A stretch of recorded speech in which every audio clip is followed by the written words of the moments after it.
கர்த்தர் நமக்கு இந்த முகாமிற்காக கொடுத்த கருப்பொருள் வாசஸ்தலங்கள். வாசஸ்தலங்கள் என்பது குடியிருக்கும் இடத்திற்கான ஒரு பெயர். ஆண்டவர் ஆதியிலே மனிதனுக்கு ஒரு வாசஸ்தலத்தை ஏற்படுத்தினார். அதற்கு ஏதேன் என்று அங்கே பெயரிடப்பட்டது. ஏதேனிலே தம்முடைய மக்கள் குடியிருந்த காரணத்தினால் அவரும் அங்கே குடியிருந்தார், அவர் அங்கே இருந்தார் என்பதாக நம்மால் பார்க்க முடிகிறது. ஆண்டவர் தம்முடைய பிள்ளைகள் எங்கே இருந்தார்களோ அவர்களையே சுற்றி சுற்றி அவர்களையே நோக்கமாக அவர்கள் மீதே தம்முடைய நோக்கத்தை வைத்தவராக கர்த்தராகி தேவன் இருந்தார். எங்கெங்கெல்லாம் தம்முடைய பிள்ளைகள் சென்று கொண்டிருந்தார்களோ அங்கேதான் அவர் சென்று கொண்டே இருந்தார். ஏதேனில் இருந்தார், மோரியாவில் இருந்தார், ஓரேபில் இருந்தார், கர்த்தருடைய அந்த கூடாரத்தில் இருந்தார், சாலமோனின் தேவாலயத்தில் இருந்தார். ஆண்டவர் சொல்லுகின்ற பொழுது, இஸ்ரவேலை நான் வரப்பண்ணின நாள் முதற்கொண்டு ஒரு கூடாரத்தில் இருந்து மறு கூடாரத்திற்கும் ஒரு வாசஸ்தலத்தில் இருந்து மறு வாசஸ்தலத்திற்கும் நான் போனேன் என்பதாக ஆண்டவர் உரைத்தார்.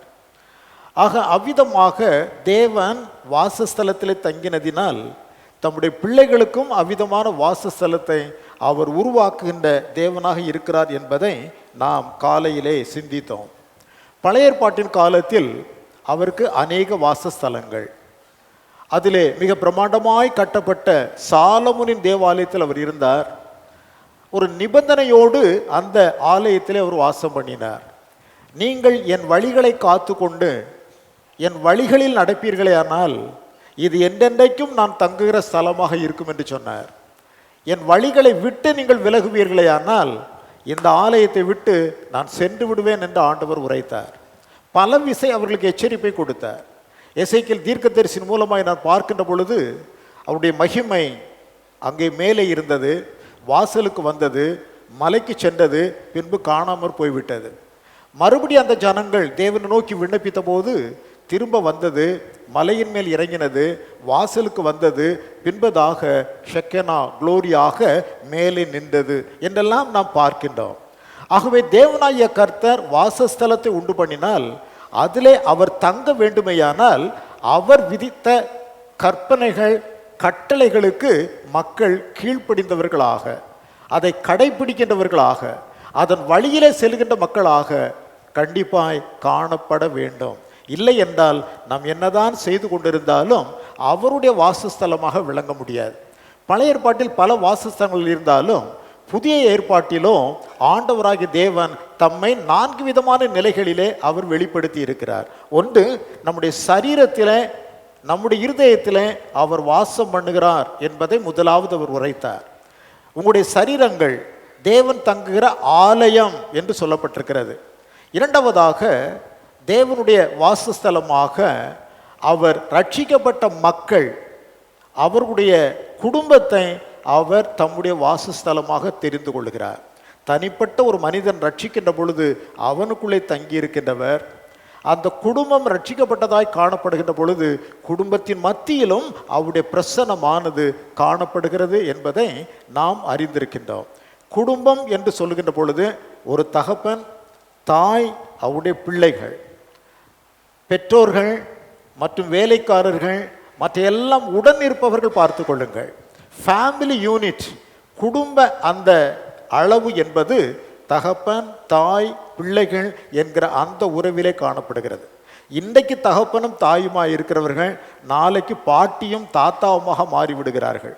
இன்றைக்கு பிள்ளைகளாக இருக்கின்றவர்கள் நாளைக்கு தகப்பனாக அல்லது தாயாக மாறிவிடுகின்ற சூழ்நிலை ஏற்படுகிறது. ஆக ஒரு பேசிக் யூனிட், அந்த குடும்பம் என்பதிலே கர்த்தருடைய கண்கள் பார்ப்பது ஒரு தகப்பனையும் ஒரு தாயையும் பிள்ளைகளையும் அவருடைய கண்கள் உற்று நோக்கி பார்த்து கொண்டே இருக்கிறது. காலையிலே நான் உங்களுக்கு சொன்னேன், முதலாவது நம்முடைய சரீரத்தை தேவனுக்கு உரிய பரிசுத்த வாசஸ்தலமாக நாம் காத்து கொள்ள வேண்டும். நம்முடைய சரீரத்தினுடைய எல்லா நிலைகளையும் ஆளுகை செய்கிற மையங்கள் 4 என்பதாக நான் உங்களுக்கு சொன்னேன். ஒன்று, சிந்தனை மையம், இருதயம் சிந்தனை மையமாக காணப்படுகிறது. இரண்டாவது, பார்வை மையம், நம்முடைய கண்கள் பார்வை மையமாக விளங்குகிறது. மூன்றாவதாக வாய், அது பேச்சு மையமாக விளங்குகிறது. நான்காவதாக கால், கரங்கள், இவைகள் செயல்படும் மையங்களாக விளங்குகின்றது. இந்த 4 மையங்களிலே 2 ப்ரொடக்ஷன் சென்டர்ஸ், மேனுஃபேக்சரிங் சென்டர்ஸ், உற்பத்தி ஸ்தலங்களாக காணப்படுகிறது. கண்ணானது பாவத்தை உள்ளே கொண்டு வருகிறது, இருதயமானது அதை அப்படியே ப்ராசஸ் பண்ணுகிறது, கைகளும் கால்களும் வாயும் அவைகளை வெளிப்படுத்துகின்றன. ஆக இந்த 4 விதமான மையங்களையும் நாம் மிகவும் பக்தியோடும் பயத்தோடும் காத்து கொள்ள வேண்டும். பார்த்து கொள்ளுங்கள். எந்த ஒரு மையத்தை நாம் தவறு விட்டு விட்டாலும் அது நம்மை பாவத்திற்குள்ளே அழுத்திவிடும். ஆகையினால் இவைகளை குறித்து நாம் மிகுந்த எச்சரிக்கையோடு கூட இருக்க வேண்டாம். அங்கே நாம் பார்க்கின்ற பொழுது சிம்சோனை குறித்து நான் உங்களுக்கு காலையிலே குறிப்பிட்டேன். அவன் ஒரு பெண்ணை கண்டான், இச்சித்தான், உள்ளே சென்றது, கடைசியில் அவனுடைய ஆயுள் சக்கரத்தையே அழித்து போட்டது. ஆகவேதான் அவனை கட்டி பிடித்த உடனே முதலாவது அந்த பெலிஸ்தியர் செய்தது, அவன் கண்களை பிடுங்கினார்கள். முதல்ல அவனிடத்தில் இது பிடுக்கப்பட்டது தெரியுமா? கண்கள் தான். பார்த்து கொள்ளுங்கள். அந்த கண்களின் மூலமாய்த்தான் அவன் இப்படிப்பட்ட பரிகசிக்கின்ற நிலைமைக்கு வந்து சேர்ந்தான் என்பதை அது நமக்கு வெளிப்படுத்தி காண்பிக்கிறது. தாவீது பார்த்தார், இச்சை கொண்டார், அதன் பின்பு விபச்சாரம் செய்தார், கொலையும் செய்தார் என்று பரிணாம வளர்ச்சியிலே பாவம் மனிதர்களுக்குள்ளே வளர்ந்து கொண்டே இருக்கிறது. ஆகையினால் இந்த பாவங்களை நம்மை விட்டு விலக்கினால் மாத்திரம்தான். அதற்காக தானியேல் எடுத்துக்கொண்டது போல அல்லது யோசேப்பு எடுத்துக்கொண்டது போல நல்ல தீர்மானத்தை நாம் எடுக்கின்ற மக்களாக விளங்க வேண்டும். என் சரீரத்தை நான் தீட்டுப்படுத்த லாகாது என்று தானியேல் தீர்க்கர் தீர்மானம் செய்து கொண்டார். யோசேப்போ தேவனுக்கு பயந்திருக்கிற நான் இத்தனை பெரிய பொல்லாங்குக்கு உடன்படுவது எப்படி என்று சொல்லி பாவத்தை விட்டு விலகி ஓடினார். ஆகவே பாவத்திலிருந்து நாம் காப்பாற்றப்பட வேணும். நாம் எல்லாம் ரட்சிக்கப்பட்ட மக்கள், ஆண்டவர் இயேசு கிறிஸ்துவை ஏற்றுக்கொண்டவர்கள், அவருடைய இரத்தத்தினாலே கழுவப்பட்ட காரணத்தினால் நாம் நீதிமான்கள் என்று தீர்க்கப்பட்டு இருக்கிறோம். இந்த உலகத்தில் நீதிமான்களாக நாம் வைக்கப்பட்டிருந்தாலும் இன்னமும் இந்த பூமியில் அல்லது இந்த பாவ சரீரத்திலே நாம் இருக்கிறதினாலே சிற்சில அசுசிகள் நம்மேல் படர்கிறது உண்டு. பிழைகள், அது மறைவான குற்றங்களாக இருக்கும், அது துணிகரமான பாவங்களாக மாறிவிடுவதற்கு இடமளிக்க கூடாது. அந்த பிழை என்கிற நிலையிலேயே அதை கிள்ளி எறிந்துவிட வேணாம். ஒருவேளை மறைவான குற்றங்களாய் வந்துவிட்டால் அதை ஆண்டவரிடத்தில் அறிக்கை செய்து உடனடியாக அதிலிருந்து வெளிப்பட வேண்டும் என்று சொல்லி நான் உங்களுக்கு உரைத்தேன். ஆக இந்த பாவத்திலிருந்து, பாவ அழுத்தத்திலிருந்து, பாவ உணர்வுகளிலே இருந்து, அதனுடைய ஆளுகையிலே இருந்து நாம் விடுதலை பெற வேண்டுமையானால் தேவன் இயேசு கிறிஸ்து நம்முடைய கர்த்தராகிய தேவன் சிலுவையிலே பாவத்தின் ஆளுகையிலிருந்து நம்மை விடுவித்தார். பிரசன்னத்தில் இருந்து அல்ல. பாவத்தின் பிரசன்னத்திலிருந்து கர்த்தர் நம்மை விடுவிக்கவில்லை, பாவத்தின் ஆளுகையிலிருந்து அவர் நம்மை விடுவித்தார். என்றைக்கு ஆண்டவராய் இயேசு கிறிஸ்து வெளிப்படுவாரோ, இந்த சரீரம் என்றைக்கு மறுரூபம் அடையுமோ அன்றைக்கு பாவத்தின் பிரசன்னத்தில் இருந்தும் நாம் விடுபடுவோம். நன்றாய் புரிந்து கொள்ளணும். அநேகருக்கு இருக்கிற பிரச்சனை இதுதான். நீதிமான் என்று சொல்லிவிட்டால், கிறிஸ்துவை ஏற்றுக்கொண்டால் உடனே அதி நூதன பரிசுத்தர்களாக விளங்கிடுவோம் என்பது போன்ற ஒரு நினைப்பிலே வருவார்கள். இல்லை, தேவனாகிய கர்த்தர் சிலுவையிலே வெற்றி சிறந்தார். என்ன? பாவத்தின் ஆளுகையை, சாத்தானுடைய அதிகாரத்தை, சாத்தான் நம்மீது கொண்டிருந்த மேலாண்மையை அவர் பரிகரித்தார். அவர் அதை அழித்து போட்டார். இப்பொழுது நாம் வேறொரு ஆளுகைக்குள்ளே இருக்கிறோம். நம்முடைய சரீரத்திலே அல்ல, நம்முடைய இருதயத்திலே, நம்முடைய ஆன்மாவிலே, நம்முடைய ஆவியிலே. ஆனால் இந்த சரீரம் பூமியில் இருக்கிறதினால், ஆதாமின் வழிவந்த சரீரத்தில் இருக்கிறதினால் அசுசிகள் படர்கின்றன, அசுசிகள் நம் மீது விழுகிறது. அதிலிருந்தும் நம்மை விடுதலை ஆக்குகின்ற பணியைத்தான் ஆவியானவர் செய்து கொண்டிருக்கின்றார். நான் உங்களை கிறிஸ்து என்னும் ஒரே புருஷனுக்கு மணவாட்டியாக ஒப்பு கொடுக்க நியமித்திருக்கிறபடியால் உங்களுக்காக தேவ வைராக்கியம் கொண்டிருக்கிறேன் என்று 2 கொரிந்தியர் 11:2 அப்போஸ்தலனாகிய பவுல் அங்கே உரைக்கிறதை பார்க்கின்றோம். ஆக தேவனாகிய கர்த்தர் இப்பொழுது நம்மை பாவத்தின் ஆளுகையிலிருந்து விடுதலை செய்கின்றார். அந்த பாவம் நம்மை ஆளுகை செய்ய முடியாது. அது நம்மை அழுத்தி கொண்டிருக்க முடியாது, அது நம்மை பயமுறுத்த முடியாது. ஆகவே அப்படிப்பட்ட அதிகாரத்தை பெற்றிருக்கிற நாம் அதை தக்க வைத்துக் கொள்ள வேண்டுமேயானால் என்ன செய்ய வேண்டும் என்பதை குறித்து நான் உங்களுக்கு இறுதியாக எடுத்துரைத்தேன். என்ன செய்ய வேண்டும் என்று சொன்னேன்? சில காரியங்களை உங்களுக்கு நான் எடுத்துரைத்தேன், பார்த்து கொள்ளுங்கள். முதலாவது, நம்முடைய பலவீனங்கள் எங்கே இருக்கிறது, எப்படிப்பட்ட நிலையிலே நாம் விழுகிறோம் என்பதை அறிந்து கொள்ள வேண்டும் என்று சொன்னேன். இரண்டாவது, பரிசுத்தத்தின் மீது நமக்கு நல்ல நாட்டம் வேணும், வாஞ்ச வேண்டும். ஆண்டவரே, நான் பரிசுத்தனாய் விளங்கணும், உம்மால் ரட்சிக்கப்பட்டு விட்டேன், உம்முடைய நீதிமானாக மாறிவிட்டேன், ஆகையினால் இந்த பாவம் என்னை விட்டு முற்றிலுமாய் களைந்து போடப்பட வேண்டும் என்கிற வாஞ்ச விருப்பம் நமக்குள்ளே காணப்பட வேண்டும் என்று சொன்னேன். அது மாத்திரமல்ல, தேவன் நம்மை ரட்சித்திருக்கிறார் என்பதை ஒரு நாளும் மறந்துவிடக்கூடாது. பிசாசானவன் நம்மை பார்த்து அடிக்கடி சொல்லுவான், நீ என்ன ரட்சிக்கப்பட்டிருக்கிற, ரட்சிக்கப்பட்டவங்க இப்படி பண்ணுவாங்களா, ரட்சிக்கப்பட்டவங்க இந்த பேச்சு பேசுவாங்களா, ரட்சிக்கப்பட்டவங்க இந்த காரியத்தை செய்வாங்களா என்று அடிக்கடி நம்மை குற்றம் சாட்டுகிறான். ஆகவேதான் அவனுக்கு பெயரே சகோதரர் பேரில் குற்றம் சாட்டுகிறவன் என்று பெயர். சகோதரர் பேரில் அவன் குற்றம் சாட்டி கொண்டே இருப்பான், உங்களுக்குள்ளே குற்றம் சாட்டி கொண்டே இருப்பான். நீ என்ன ரட்சிக்கப்பட்டிருக்கிறாய், என்ன நீதிமான், இயேசு கிறிஸ்துவின் ரத்தம் உனக்கு என்ன செஞ்சுட்டு என்று சொல்லி நம்மை அவ்விதமாய் சொல்லி கொண்டே இருப்பான். அந்த சமயத்தில் எல்லாம் நான் ரட்சிக்கப்பட்டவன், இயேசு கிறிஸ்துவை விசுவாசித்து கொண்டிருக்கிறேன், இயேசு கிறிஸ்துவை விசுவாசித்து ஏற்று கொண்டிருக்கிறேன், அவருடைய ரத்தத்திற்குள்ளாக நான் மறைந்திருக்கிறேன், என்னுடைய நீதி நிமித்தம் அவர் என்னை நீதிமான் ஆக்காமல் கிறிஸ்து இயேசுவாகிய நீதிபரருடைய அவர் சிந்தின ரத்தத்தின் நிமித்தம் தேவன் என்னை நீதிமான் என்று சொல்லியிருக்கிறார். புரிந்து கொள்ள வேண்டும், நம்முடைய நீதி நிமித்தம் அவர் நம்மை நீதிமான்கள் என்று சொல்லவில்லை. இயேசு கிறிஸ்துனுடைய நீதி நிமித்தம், அவருடைய நீதிக்குள்ளே நாம் வந்திருக்கிறதுனாலே தேவனுடைய கண்கள் நம்மை பார்க்கின்ற பொழுதெல்லாம் நம்மை அல்ல, நம்மை மூடி இருக்கிற கிறிஸ்துவின் ரத்தத்தை காண்கிறது. புரிந்து கொள்ள வேண்டாம், ஆண்டவராகிய தேவன் நம்மை பார்க்கிற ஒவ்வொரு சமயமும் அவர் நம்மை பார்க்கிறதில்லை, நம்மை மூடி இருக்கிற கிறிஸ்துவின் ரத்தத்தை பார்த்து கொண்டிருக்கின்றார். ஆகையினால் நாம் நீதிமான்கள் தான் என்பதை நம்முடைய உள்ளான உணர்விலே நாம் ஆழமாய் பதிய வைத்துக் கொள்ள வேண்டாம். நான் ரட்சிக்கப்பட்டவன், இயேசு கிறிஸ்துவினாலே நீதிமான் ஆக்கப்பட்டவன் என்பதிலே எவ்விதமான சந்தேகமும் நமக்குள்ளே வருவதற்கு விடக்கூடாது. அது அடிக்கடி அந்த சந்தேகம் வரும், பார்த்துக் கொள்ளுங்கள். இதெல்லாம் பண்ணிட்டு இருக்க, இப்படிலாம் பண்ற, நீ என்ன நீதிமான், நீ நீதிமானே இல்லை, நீ பாவி என்கிற உள்ளான சத்தம் கேட்டுக்கொண்டே இருக்கும். அது தேவனுடைய சத்தம் அல்ல, தேவன் அவ்விதமாய் குற்றம் சாட்டுகிறவர் அல்ல, சாத்தானுடைய சத்தம். அவன் அவ்விதமாய் குற்றம் சாட்டி கொண்டே இருப்பான். ஆகவேதான் இவைகளிலிருந்து நம்மை விடுவிக்கும்படி, அந்த நாடம் நம்மை கர்த்தராகிய தேவன் சுத்திகரிக்கும்படி பிதாவின் வலது பார்சத்திலே அவர் வீட்டிலிருந்து பரிந்து பேசி கொண்டிருக்கிறார் என்பதை மறந்து விடவே கூடாது. அவ்விதமாய் மறந்து விடாதபடிக்கு அந்த அழுத்தத்தை விட்டு நம் ஆண்டவரிடத்தில் தைரியமாய் கிட்டி சேர வேண்டும். ஆண்டவரிடத்தில் தைரியமாய் நாம் செல்ல வேண்டும். பார்த்து கொள்ளுங்கள், நம்முடைய பாவங்களை நாம் அறிக்கை செய்யும் பொழுது நம்முடைய பாவங்களை மன்னித்து அவர் நீதி உள்ளவராக, உண்மை உள்ளவராக நம்மை ஏற்றுக்கொள்கிறார் என்பதை மனப்பூர்வமாக நம்ப வேண்டும்.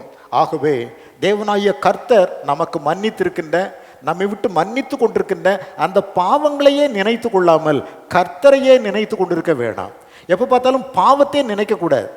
நான் இப்படி செய்து விட்டேனே, இன்ன பாவத்தை செய்து விட்டேனே, இந்த குற்றத்தை செய்து விட்டேனே என்கிற எண்ணத்திற்குள்ளாய் நாம் அமிழ்ந்து விடாமல், என் தேவன் என்னை மன்னித்தார், என் தேவனை நோக்கி நான் சென்று கொண்டிருக்கிறேன், என்னை சுற்றிலும் நிறைய பாரங்கள் இருக்கிறது, என்னை சுற்றிலும் நிறைய பாவங்கள் இருக்கிறது, பாரமான பாவங்களை எல்லாம் நான் தள்ளி தள்ளி உதறி அறிந்துவிட்டு என் தேவனை நோக்கி முன் சென்று கொண்டிருக்கிறேன். நாள் ஒன்று வரும், அன்றைக்கு நானும் அப்போஸ்தலனாகிய பவுலை போல சொல்லுவேன், நல்ல போராட்டத்தை போராடினேன், ஓட்டத்தை முடித்தேன், விசுவாசத்தை காத்து கொண்டேன், இதோ நான் பான பலியாக வார்க்கப்பட்டு போகிறேன் என்கிற அந்த அறிக்கை செய்வதற்காக நம்முடைய விசுவாச பயணம் நம்மை முன்னோக்கி அழைத்து கொண்டு செல்ல வேண்டும். பார்த்து கொள்ளுங்கள். ஆகையினால் எந்த ஒரு சமயத்திலும் சத்துருனுடைய பேச்சுக்கு இடம் கொடாமல் தேவனுடைய அழைப்பிற்கு இடம் கொடுத்து அவருடைய கிருபாசன தண்டையிலே வந்து நிற்பதற்கு தேவ ஜனங்கள் பழகி கொள்வார்களே. ஆனால் அடிச்சு பார்ப்பான், மசியவில்லை என்றால் உங்களை விட்டு விட்டு இன்னொரு இடத்திற்கு போய்விடுவான். ஆகவே தேவனாகிய கர்த்தருடைய வார்த்தை நம்மை பார்த்து அப்படித்தான் சொல்லுகிறது. அவன் உங்களை எதிர்த்து வருவான், சிங்கம் போல பீறிக்கொண்டு வருவான், நீங்களோ அவனுக்கு எதிர்த்து நின்றால் அவன் உங்களை விட்டு ஓடி போவான். 4 தடவை அவனை விரட்டுங்க, 4 தடவை அவனுக்கு ஈல்டு கொடாமல் பேசுங்கள், 4 தடவை அவனை எதிர்த்து நில்லுங்கள், அவன் உங்களை விட்டு ஓடி போவான் என்று வேதம் சொல்லுகிறது. ஸோ பாவத்தின் மீது இப்படித்தான் நாம் வெற்றி மேலே வெற்றி பெற்றுக்கொண்டே செல்ல வேண்டும். ஒரு நாளிலே முழு பாவத்தையும் நாம் மேற்கொள்ள முடியாது. ஒரு வருஷத்திலே, ஒரு 10 வருடங்களிலே கூட அல்ல, எத்தனையோ வருடங்கள் முயற்சி செய்கிற மக்கள் உண்டு. பயப்படாதீர்கள். தேவனாகிய கர்த்தர் அந்த அழுத்தங்களில் இருந்தெல்லாம் நம்மை விடுவிப்பதற்காகவே அவர் நமக்காய் பரிந்து பேசி கொண்டிருக்கிறார். அவர் பரிந்து பேசுகிற கர்த்தர், அவர் நம்முடைய இரட்சகர், அவர் நம்முடைய கன்மலையானவர், அவருடைய நம்முடைய மீட்பர், நம்மை அழைத்து கொண்டிருக்கிற தேவன். அவரிடத்தில் தைரியமாய் கிட்டி சேருகிற உரிமை நமக்கு இருக்கிறது என்கிற நிலையிலே நம்முடைய விசுவாச வாழ்வானது அவரை மட்டுமே நோக்கி பார்க்கிறதாக விளங்க வேண்டாம். பாரமான காரியங்களை நம்மை விட்டு அப்புறப்படுத்துவதில் நாட்டம் கொண்டவர்களாக, தேவனே இந்த குற்றத்தை செய்து விட்டேன், இந்த பாவத்தை செய்து விட்டேன், மன்னியும் என்று அவரிடத்தில் கேட்டால், மனிதரையே 7-70 தரம் மன்னிக்க வேண்டும் என்று சொன்னவர் நம்மை மன்னிக்காமல் விட்டு விடுவாரா? அதற்காக நாம் பாவம் செய்து கொண்டே இருக்க வேண்டும் என்பதில்லை. பரிசுத்தத்தின் மீது நாட்டம் கொண்டிருக்கிறவர்களாய் காணப்படணும். பிழைகளை நம்மை விட்டு அப்புறப்படுத்த வேண்டாம். தேவ ஆவியானவர் அதை செய்வதற்கு நமக்கு ஊக்கம் கொடுக்கிறார், உதவி செய்கிறார் என்பதை அறிந்து ஒரு நடைமுறை கிறிஸ்தவ வாழ்க்கையிலே, மெய்யான ஒரு கிறிஸ்தவ வாழ்க்கையிலே நாம் செல்லுகிற மக்களாக விளங்க வேண்டும். அப்பொழுது ஒரு விடுதலையின் ஆவி உங்களை சுற்றிலும் உங்களை பரிசுத்தமாக்கி கொண்டே இருக்கும். பார்த்து கொள்ளுங்கள். நேற்று இருந்ததை விட இன்றைக்கு பரிசுத்தம், இன்றைக்கு இருப்பதை விட நாளைக்கு ஒரு படி. ஆக ஒரு சிறிய குற்றம் செய்தாலும் ஆவியானவர் நம்மோடு பேசுகிற தொனியை நாம் கேட்டுக்கொண்டே இருப்போம். ஒவ்வொரு விசையும் கர்த்தர் நம்மை பரிசுத்தப்படுத்தி கொண்டே இருப்பார். எவ்விதமாய் தங்கமானது பொன்னானது புடமிடப்படுகிறதோ அதுபோல கர்த்தர் நம்மை புடமிட்டு ஒரு நாளிலே சொக்க தங்கமாக நம்மை அவர் மாற்றுவார் என்கிற அதிலே நாம் உறுதி கொண்டிருக்க வேண்டும். பார்த்து கொள்ளுங்கள். ஆக நம்முடைய சரீரங்கள் தேவன் தங்குகிற ஆலயம், அதை நாம் பத்திரமாக பாதுகாக்கின்ற மக்களாக காணப்பட வேண்டும். இரண்டாவதாக, தேவன் தங்குகின்ற வாசஸ்தலம் நம்முடைய குடும்பம் என்பதை புரிந்து கொள்ள வேண்டும். 1 நாளாகமத்தின் புஸ்தகத்திலே 17ஆம் அதிகாரம் 27வது வாக்கியம், 1 நாளாகம் 17ஆம் அதிகாரம் 27வது வாக்கியம் நம்ம எல்லாருக்கும் அறிந்த ஒரு வாக்கியம். பார்த்து கொள்ளுங்கள். நிறைய சமயத்தில் இந்த வாக்கியங்களை நாம் வீடுகளிலே எழுதி போட்டிருக்கிறோம். வீடுகளில் பார்த்தா ஒரு சின்ன போர்டு இருக்கும், அதில் இந்த வாக்கியத்தை தான் எப்பொழுதும் எழுதி போட்டிருப்பார்கள். இப்பொழுதும் உமது அடியானின் வீடு என்றென்றைக்கும் உமக்கு முன்பாக இருக்கும்படிக்கு அதை ஆசீர்வதித்து அருளினீர். கர்த்தராகிய தேவரீர் அதை ஆசீர்வதித்தபடியினால் அது என்றென்றைக்கும் ஆசீர்வதிக்கப்பட்டிருக்கும் என்று சொல்லி தாவீது அரசர் சொல்லுகிறதை நம்மால் பார்க்க முடிகிறது. இங்கே உமது அடியானின் வீடு என்று சொல்லப்படுவது நிறைய சமயத்தில் நாம் நினைக்கிறது போன்று அந்த வீடு என்பது ஒரு 4 சுவர்கள் அடங்கிய ஒரு கட்டடத்தை அது குறிக்கவில்லை. அது தேவ மக்களுடைய தலைமுறையான சந்ததிகளை குறித்து பேசுகிறது என்பதை புரிந்து கொள்ள வேண்டாம். இன்னொரு தவறாக நாம் நினைத்துக் கொள்கிற ஒரு வசனம் உண்டு. 127ஆம் சங்கீதத்திலே 1வது வாக்கியத்தை நீங்கள் பார்ப்பீர்களேயானால் அங்கே சொல்லப்பட்டிருக்கிறது, கர்த்தர் வீட்டை கட்டாராகில் அதை கட்டுகிறவர்களின் பிரயாசம் விருதா. இது எந்த வீட்டிலனாலும் வீடு பிரதிஷ்டை என்று சொன்னால் இந்த வசனத்தை எடுத்து சொல்றது உண்டு. கர்த்தர் வீட்டை கட்டாராகில் கட்டுகிறவர்களின் பிரயாசம் விருதா. இது கர்த்தர் கட்டின வீடு அப்படின்னு சொல்லிட்டு வந்துடுவோம். ஆனால் அந்த வாக்கியத்திற்கு அது பொருள் அல்ல. இந்த பூமியில கர்த்தர் தான் ஒருவனுக்கு வீட்டை கட்டி கொடுக்க வேண்டும் என்கிற அவசியம் இல்லை. சாத்தானும் என்ன செய்வான்? வீட்டை கட்டி கொடுப்பான். கொடுப்பானா கொடுக்க மாட்டானா? சாத்தான் கொடுப்பானாங்க. ஆண்டவரிடத்திலே சொன்னான்ல, நீர் என்னை ஒரு விசை மாத்திரம் தாழ விழுந்து பணியும், நீர் காண்கிற அனைத்தையும் உமக்கு நான் கொடுக்கிறேன் என்று சொன்னான். எத்தனை பட்டணங்கள், எத்தனை பெரிய பெரிய பில்டிங்ஸ், எல்லாவற்றையும் காட்டி எல்லாவற்றையும் உமக்கு நான் தருகிறேன், ஒரு விசை என்னை தாழ விழுந்து பணிந்தால் போதும் என்று சொன்னான். ஸோ கர்த்தர் வீட்டை கட்டாராகில் என்று சொன்னால் அது 4 சுவர்களுக்குள்ளே நாம் கட்டுகிற ஒரு வீட்டை, ஒரு சிறிய வீட்டை அது குறிப்பதல்ல. கர்த்தர் ஒரு சந்ததியை கட்டி எழுப்பாவிட்டால் அந்த சந்ததி கட்டப்படாது என்பது அதனுடைய பொருள். பார்த்து கொள்ளுங்கள். கர்த்தராகிய தேவன் ஒரு சந்ததியை கட்டி எழுப்ப வேணும், ஒரு குடும்பத்தை கட்டி எழுப்ப வேண்டும். ஒரு குடும்பத்தை தேவனாகிய கர்த்தர் கட்டி எழுப்பினால் அது பரிசுத்த குடும்பமாக, பரிசுத்த சந்ததியாக, தேவன் தங்குகின்ற வாசஸ்தலமாக அந்த வீடு காணப்படும். பார்த்து கொள்ளுங்கள். அந்த குடும்பம் காணப்படும். ஆகவே கர்த்தர் ஒரு குடும்பத்தை கட்டாராகில் அதை கட்டுகிறவர்களின் பிரயாசம் விருதா. தேவனாகிய கர்த்தர் ஒரு குடும்பத்தை கட்டினால் அந்த குடும்பத்திற்குள்ள மகிழ்ச்சி, சந்தோஷம், சமாதானம் எல்லாம் தங்கி இருக்கும். பார்த்து கொள்ளுங்கள். ஆகவே தேவனாகிய கர்த்தர் நம்முடைய குடும்பங்களை கட்ட வேணும். அவர் கட்ட வேண்டும் என்பதிலே கருத்துள்ளவராக இருக்கின்றார். நம்முடைய குடும்பங்கள் கட்டி எழுப்பப்பட வேண்டும் என்பதிலே சிந்தை உள்ளவராக ஆண்டவர் காணப்படுகிறார். யோசுவா 24:15 யோசுவா இவ்விதமாய் சொன்னார். என்ன சொன்னார்? நானும் என் வீட்டாருமோ வென்றால் கர்த்தரையே சேவிப்போம். நானும் என் வீட்டாருமோ என்று சொன்னால் அந்த வீட்டார் என்று அவர் அங்கே குறிப்பிடுவது அன்னைக்கு இருந்த அந்த வீட்டை மாத்திரம் குறிப்பிடவில்லை. எங்களுடைய சந்ததிகளும், எனக்கு பின்னாலே இருக்கிற மக்களும், எனக்கு பின் வருகிற சந்ததியினரும் கர்த்தரையே நாங்கள் என்ன செய்வோம்? சேவிப்போம். ஜனங்களை பார்த்தவர் சொல்லுகிறார், நீங்கள் என்ன செய்வீர்களோ, நீங்கள் குந்தி குந்தி நடந்தாலும் சரி, நீங்கள் எப்படிப்பட்ட நிலையில் இருந்தாலும் சரி, நானும் என் சந்ததியும், நானும் என் குடும்பத்தின் மக்களும், நானும் என் குடும்பத்தில் எனக்கு பின் வருகிற ஜனங்களும் நாங்கள் என்னென்றைக்கும் கர்த்தரையே சேவிப்போம், நாங்கள் கர்த்தரையே ஆராதிப்போம் என்கிற ஒரு பிரதிக்கினை பார்த்து கொள்ளுங்கள். ஆக தேவனாகிய கர்த்தர் நம்முடைய குடும்பங்களிலே அவர் தங்கி இருக்க வேண்டும் என்று சொல்லி விரும்புகிறார். 128 சங்கீதத்திலே பார்ப்பீர்களானால் கர்த்தருக்கு பயப்படுகிற மனுஷன் இவ்விதமாய் ஆசீர்வதிக்கப்படுவான் என்று சொல்லி, உன் மனைவி உன்னுடைய அந்த பந்தியில பிள்ளைகளெல்லாம் ஒலிவ மர கன்றுகளைப் போல இருப்பார்கள், உன் மனைவி திராட்சை கொடியை போல இருப்பாள். நீ கர்த்தருக்கு பயப்படுகிற மனுஷன், கர்த்தருக்கு பயப்படுகிற மனுஷன் இவ்விதமாய் ஆசீர்வதிக்கப்படுவான் என்று பல இடங்களிலே அவர் இந்த குடும்பத்தை தான், ஒரு தகப்பன், தாய், பிள்ளைகள், இதை மையப்படுத்தி தான் அவர் பேசுகிறார் என்பதை நம்மால் புரிந்து கொள்ள முடியும். பார்த்து கொள்ளுங்கள். நிறைய பகுதிகளிலே வேதத்தில் நாம் அவ்விதமாகவே பார்க்கிறோம். கொலோசையர் 3 18 முதல் நாம் வாசிப்போமேயானால், கொலோசையர் 3 18 முதல் மனைவிகளே அங்கே சொல்லப்பட்டிருக்கிறது. கர்த்தருக்கு ஏற்கும்படி உங்கள் புருஷருக்கு கீழ்ப்படியுங்கள். அடுத்து புருஷர்களே உங்கள் மனைவிகளில் அன்பு கூறுங்கள். 20வது வசனத்தில் பிள்ளைகளே உங்கள் பெற்றோருக்கு கீழ்ப்படியுங்கள் என்று, அப்புறம் பிதாக்கள், வேலைக்காரர், இவங்களெல்லாம் ஒரு குடும்பத்தில் சேர்க்கப்படுகின்றார்கள். சேர்த்து அவர்களெல்லாம் ஒரு யூனிட்டாக இருக்கிறாங்க.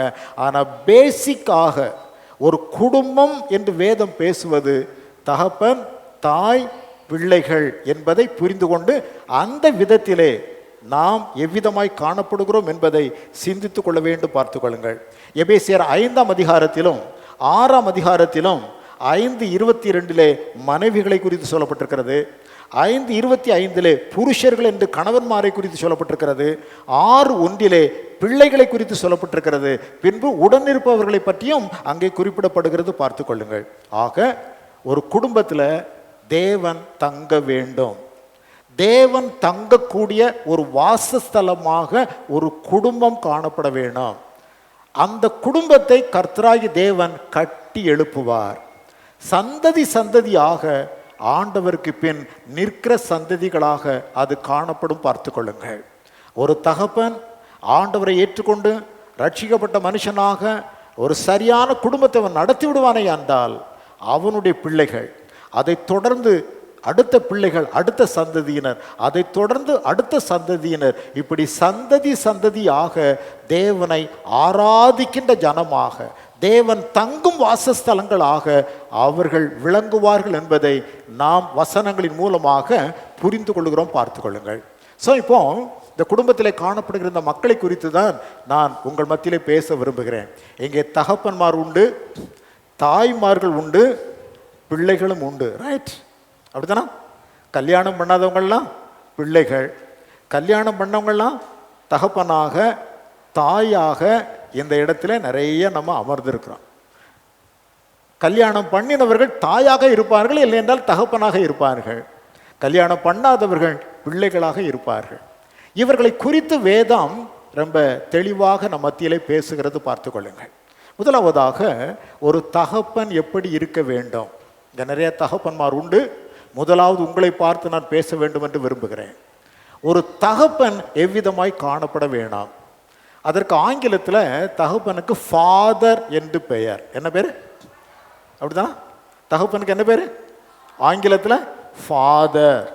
அந்த ஃபாதருங்கிற வார்த்தையிலேயே ஒரு தகப்பனுடைய எல்லா விதமான லட்சணங்களும் உள்ளே இருக்கிறது. ஒரு தகப்பனுடைய பொறுப்புகள் எல்லாம் அந்த ஃபாதர்ங்கிற வார்த்தையில் இருக்கிறது என்று அறிஞர்களும் கூறுகிறார்கள், பார்த்து கொடுங்கள். எஃப் என்பது முதலாவது எழுத்து. அப்படித்தானா? ஃபாதரில் என்னெல்லாம் இருக்கு? எஃப், ஏ, டி, ஹெச், இ, ஆர். அப்படித்தானா? ஆகவே ஃபாதர் என்கிற அந்த வார்த்தையை நான் உங்களுக்கு முன்பதாக சொல்லிக் கொடுக்க விரும்புகிறேன். யாருக்கெல்லாம் ஃபாதருக்கு ஸ்பெல்லிங் தெரியாமல் இருக்கிறீங்களோ, இந்த ராத்திரியில் இங்கேருந்து வெளியே போகும்போது ஸ்பெல்லிங்கை கற்றுக்கொண்டு போகணும். அல்லேலூயா. எஃப், சொல்லுங்க. ஏ, டி, ஹெச், இ, ஆர். எல்லாருக்கும் தெரியுது. ஃபாதர்ங்கிற வார்த்தையினுடைய ஸ்பெல்லிங் எல்லாருக்கும் தெரியுது. முதலாவது நாம் அங்கே பார்ப்பது எஃப் என்கிற வார்த்தை. அந்த எஃப் என்கிற வார்த்தையிலே ஒரு குடும்பத்தை ஒரு தகப்பனானவர் எவ்விதம் நடத்த வேண்டும் என்பது அங்கே இருக்கிறது. எஃப் என்றால் ஃபெய்த். எஃப் என்றால் ஃபெய்த், விசுவாசம். தகப்பன்மார் தங்களுடைய குடும்பத்தை, மனைவியை, பிள்ளைகளை எதில் நடத்த வேண்டும்? விசுவாசத்தில் நடத்துகின்றவர்களாக காணப்பட வேண்டும். யார் அப்படி நடத்துவாங்க? ரட்சிக்கப்பட்ட அப்பாவாக இருந்தால், ரட்சிக்கப்பட்ட தகப்பனாக இருந்தால் தன்னுடைய குடும்பத்தை எதில் நடத்துவாங்க? விசுவாசத்தில் நடத்துவாங்க. ஆகவே ஒரு குடும்பம் கர்த்தரால் கட்டப்பட வேண்டுமேயானால், ஒரு குடும்பத்திற்குள்ள தேவனுடைய மகிழ்ச்சியும் அலங்காரம், சந்தோஷம், சமாதானம் நிறைவாய் காணப்பட வேண்டுமேயானால் தகப்பன் முதலாவது ரட்சிக்கப்பட்ட மனிதனாக விளங்க வேண்டாம். அவன் ரட்சிக்கப்பட்டிருந்தால் மட்டும்தான் ரட்சிப்பின் வழியிலே, விசுவாசத்தின் பாதையிலே மக்களை நடத்த முடியும். The first responsibility of a father, ஒரு தகப்பனுடைய முதலாவது பொறுப்பு தன் குடும்பத்தை விசுவாசத்திலே அவன் வளர்க்க வேண்டும். பார்த்து கொள்ளுங்கள். உபாகமத்தின் புத்தகத்தில் 6ஆம் அதிகாரம் 5வது வசனத்திலே நாம் பார்க்கிறோம். உபாகமம் 6ஆம் அதிகாரம் 5வது வசனத்தில், இஸ்ரவேலை கேள், நம்முடைய தேவனாகிய கர்த்தர் ஒருவரே கர்த்தர். நீ உன் தேவனாகிய கர்த்தரிடத்தில் உன் முழு இருதயத்தோடும், உன் முழு ஆத்மாவோடும், உன் முழு பலத்தோடும் அன்பு கூர்வாயாக. இன்று நான் உனக்கு கட்டளையிடுகிற அந்த வார்த்தைகள் உன் இருதயத்தில் இருக்க கடவது. நீ அவைகளை உன் பிள்ளைகளுக்கு கருத்தாய் போதித்து, நீ உன் வீட்டில் உட்கார்ந்திருக்கிற போதும், வழியில் நடக்கிற போதும், படுத்து கொள்ளுகிற போதும், எழுந்திருக்கிற போதும் அவைகளை குறித்து பேசி என்று சொல்லப்பட்டிருக்கிறது. ஸோ ஒரு தகப்பனுடைய முதலாவது பெரிய பொறுப்பு என்னவென்று கேட்டால், தன் பிள்ளைகளை விசுவாசத்திலே நடத்த வேண்டும். எதில் நடத்தணும்? பெற்றோர் கவனித்துக் கொள்ள வேணும். தன்னுடைய குடும்பத்தை விசுவாசத்தில் நடத்துவதுதான் ஒரு தகப்பனுடைய முதலாவது பொறுப்பு. பார்த்து கொள்ளுங்கள். இந்த பொறுப்பை எத்தனை தகப்பன்மார்கள் நேர்த்தியாக செய்கிறீர்கள் என்பது தெரியாது. நீங்கள் அதை செய்வீர்களே ஆனால் நீங்கள் பாக்கியவான்களாக இருப்பீர்கள். அல்லேலூயா. உங்களுடைய பிள்ளைகள் ஒலிவ மர கன்றுகளைப் போல உங்களுடைய வீட்டிலே வளர்ந்து கொண்டிருப்பார்கள். பார்த்து கொள்ளுங்கள். மத்தேயு 22ஆம் அதிகாரத்திலே 37வது வசனம் இவ்விதமாய் சொல்லுகிறது. மத்தேயு 22:37 வசனத்தை வாசிக்கிறேன் பாருங்கள். இதே வார்த்தை தான். உன் தேவனாகிய கர்த்தரிடத்தில் நீ முழு இருதயத்தோடும், உன் முழு ஆத்மாவோடும், உன் முழு மனதோடும் அன்பு கூர்வாயாக. இதுதான் முதலாம் பிரதான கற்பனை. ஸோ ஒரு தகப்பனானவன் தன் குடும்பத்தை இந்த பிரதான கற்பனையிலே நடத்துகிறவனாய் விளங்க வேண்டும். தன் பிள்ளைகளை விசுவாசத்திலே அவன் வளர்க்கிறவனாக காணப்பட வேண்டும். பார்த்து கொள்ளுங்கள். அந்த விசுவாசம் என்பது தன்னிடத்தில் தேவன் நம்முடைய பிள்ளைகளை ஒப்படைத்திருக்கின்றார். பிள்ளைகளை கர்ப்பத்தில் சுமந்து வந்தது தன்னுடைய மனைவியாகிய பெண். ஆகவே கர்ப்பத்தில் சுமந்த தன் மனைவியையும் அவள் கர்ப்பத்திலிருந்து பிறந்த பிள்ளைகள் மீதும் அவன் அன்புடையவனாக விளங்க வேண்டும். பார்த்து கொள்ளுங்கள். ஆகவே இப்படிப்பட்ட அன்பு காணப்பட வேண்டும் என்பதை நாம் புரிந்து கொள்ள வேண்டாம். எஃப் என்கிற அந்த வார்த்தையிலே அவர்கள் மீது உண்மையான அன்புடையவனாக அவன் விளங்குவானே, ஆனால் அவன் கர்த்தரை குறித்து அவர்களுக்கு போதிப்பான். தனக்கு இருக்கிற பிள்ளைகள் சும்மா வந்துடல, தாயின் கர்ப்பத்திலே இருந்து பிறந்து வந்தவர்கள், கர்ப்பத்திலே சுமந்த தன்னுடைய மனைவி. ஆகவே அந்த விசுவாசத்துல முழு குடும்பத்தையுமே அவன் நடத்துகிறவனாக காணப்பட வேண்டாம். அந்த ஃபாதர் என்பதில் இரண்டாவது எழுத்து ஏ. ஏ என்று சொன்னால் அக்செப்டன்ஸ் அப்படின்னு சொல்லுவாங்க. அந்த அக்செப்டன்ஸ் என்று சொன்னால் குடும்பத்தில் தேவன் தனக்கு ஒரு மனைவியை கொடுத்திருக்கின்றார், அந்த மனைவி மூலமாக தனக்கு பிள்ளைகளை கொடுத்திருக்கின்றார். இது கர்த்தர் கொடுத்த ஈவு என்கிறதை ஏற்றுக்கொண்ட மனிதனாக விளங்க வேண்டும். கர்த்தராகிய தேவன் எனக்கு மனைவியாக ஒரு பெண்ணை நியமித்தார். அந்த பெண்ணின் வயிற்றிலிருந்து இந்த பிள்ளைகளை கர்த்தர் தான் எனக்கு கொடுத்திருக்கிறார்.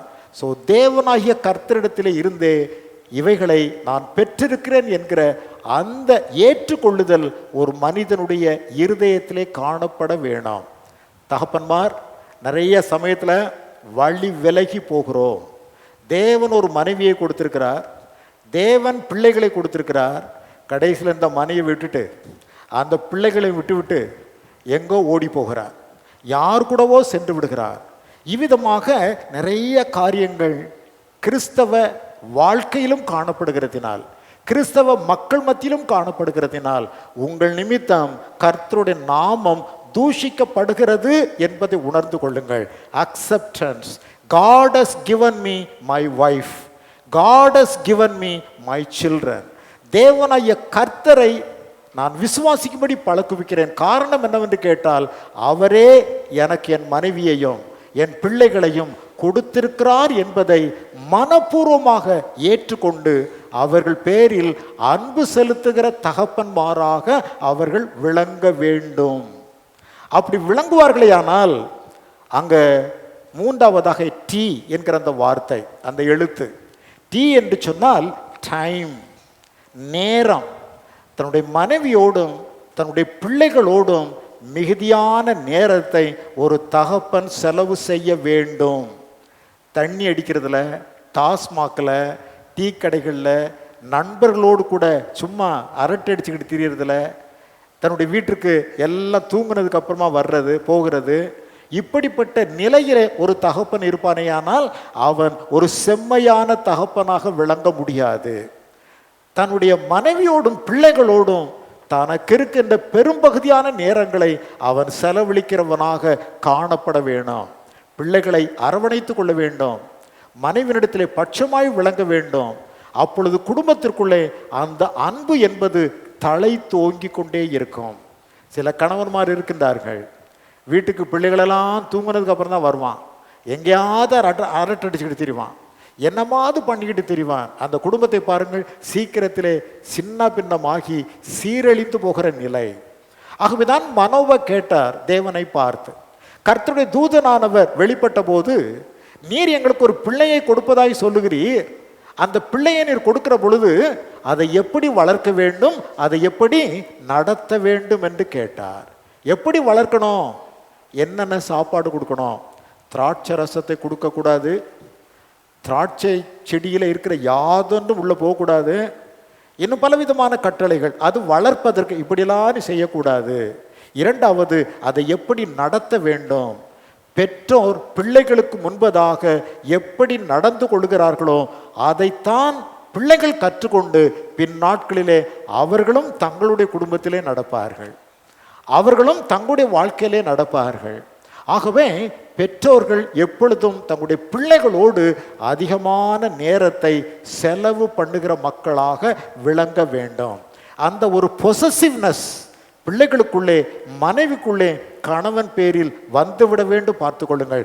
My husband he loves me, my father he loves me என்கிற உணர்வு என் கணவன் என்னை நேசிக்கிறான், என் பிள்ளைகள் என்னை, என் தகப்பன் எங்களை நேசிக்கிறார் என்று பிள்ளைகளும் நினைக்கின்ற அந்த விதத்திலே நேரத்தை அதிகமாய் குடும்பத்திலே செலவு செய்ய வேணும்.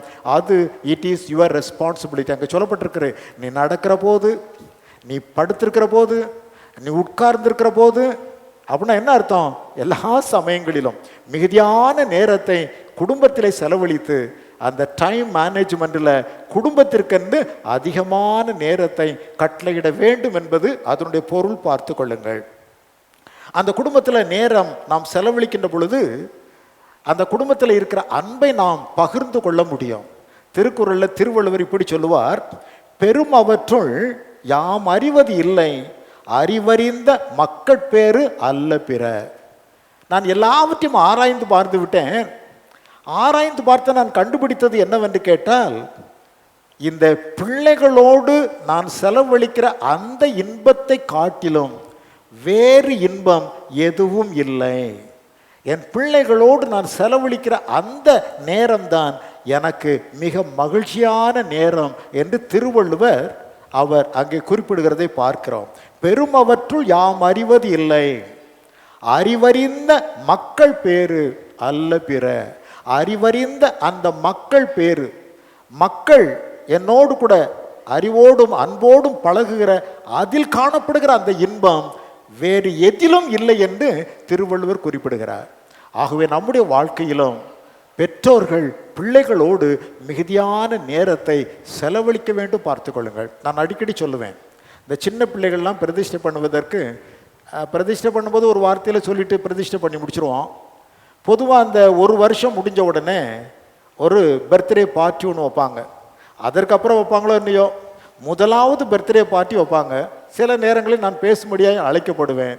அப்போ நான் அவர்களை பார்த்து சொல்வது உண்டு, பிள்ளைகளை யாராவது தூக்கிட்டு போனால் போதும் என்று பிள்ளைகளை விட்டு விடாதீர்கள். அந்த பிள்ளைகளை உங்களோடு உங்கள் மார்பிலே எப்பொழுதும் சாய்ந்திருக்கும்படி செய்யுங்கள்.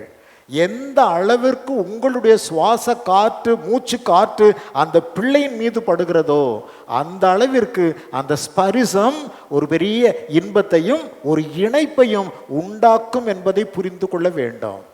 ஆகவே தகப்பனும் பிள்ளைக்கும் இடையிலே காணப்படுகிற அந்த ஸ்பரிசம், அதில் இருக்கிறதான அந்த இன்பமும் அதில் கிடைக்கிறதான அந்த இறுக்கமான பிணைப்பும் வேறு எதிலும் வராது. பார்த்து கொள்ளுங்கள். என் பையனிடத்தில் நான் போய் சொல்லுகிறது, இந்த காலேஜில் படிக்கும்போது சொல்லியிருக்கிறேன், தம்பி உன் சட்டையை யாராவது எடுத்து போட விடக்கூடாது. அப்படி ஒரு மனிதனை எடுத்து போட்டுட்டான்னா அதுக்கப்புறம் அந்த சட்டையை நீ போடக்கூடாது. நான் அவரிடத்தில் சொல்லியிருக்கிறேன், ஷர்ட்டை உன் ஷர்ட் நீ தான் போடணும். உன் ஷர்ட்டை வேறு யாரும் ஃப்ரெண்ட்ஸ் எடுத்து போட்டாங்கன்னு போட விடக்கூடாது. அப்படி அவங்க எடுத்துகிட்டு போட்டு போயிடுவாங்க. ஹாஸ்டல்லாம் அப்படி தான் வருவான், அவன் பாட்டில் சட்டை தூக்கி போட்டு போயிட்டே இருப்பான். ஒரு தடவை போட்டான்னா அவன்கிட்டே விட்டுரு, அடுத்தபடியாக உன் ஷர்ட்டை அவன் எடுக்க மாட்டான். உன் ஷர்ட்டை நான் போடலாம், என் ஷர்ட்டை நீ போடலாம், ஆனால் உன் ஷர்ட்டை மற்றவர்கள் போட அதை எடுத்து நீ போட்டுக்கொள்ள இடம் கொடுக்க கூடாது என்று நான் சொல்லுவேன். பார்த்து கொள்ளுங்கள். ஏன்னா அந்த வேர்வைக்கே அத்தனை பெரிய ஆற்றல் வல்லமை உண்டு. மற்றவருடைய சரீரத்திலிருந்து பிறக்கின்ற வேர்வை, அவருடைய மூச்சு காற்று நம்மீது படுகின்ற பொழுது கூட அது ஒரு விதமான ஸ்பரிசங்களை உண்டு பண்ணுகிறது. ஆகவே நம்முடைய முற்பிதாக்கள் எல்லாம் பார்த்தால், என் மகனே வந்தனை தாழ நீ அணைத்துக்கொள் என்று சொல்லுவார். ஈசாக்கு, யாக்கோபு தான் வருவார், ஏசாயின்னு நினைத்து கொள்வார், என் மகனே உன்னை நான் முகந்து பார்க்க நீ என்னை இறுக கட்டி பிடித்துக்கொள் என்று சொல்லுவார். தகப்பனும் பிள்ளைகளும் இறுக கட்டி பிடித்து கொள்கிறதிலே காணப்படுகிற அந்த இன்பம் அது வேறு எதிலும் இல்லை. பார்த்து கொள்ளுங்கள். ஆகவே பெற்றோர்கள் தங்களுடைய பிள்ளைகளை என்னமோ பிறந்துருச்சு, ஏதோ வந்துருச்சு என்று நினைக்காமல் தேவன் கொடுத்த ஈவு என்பதை நினைத்து பொறுப்பை நிறைவேற்றுகிற மக்களாக காணப்பட வேண்டும். நிறைய டைம், நேரத்தை மக்கள் குடும்பத்திலே செலவு செய்ய வேண்டாம்.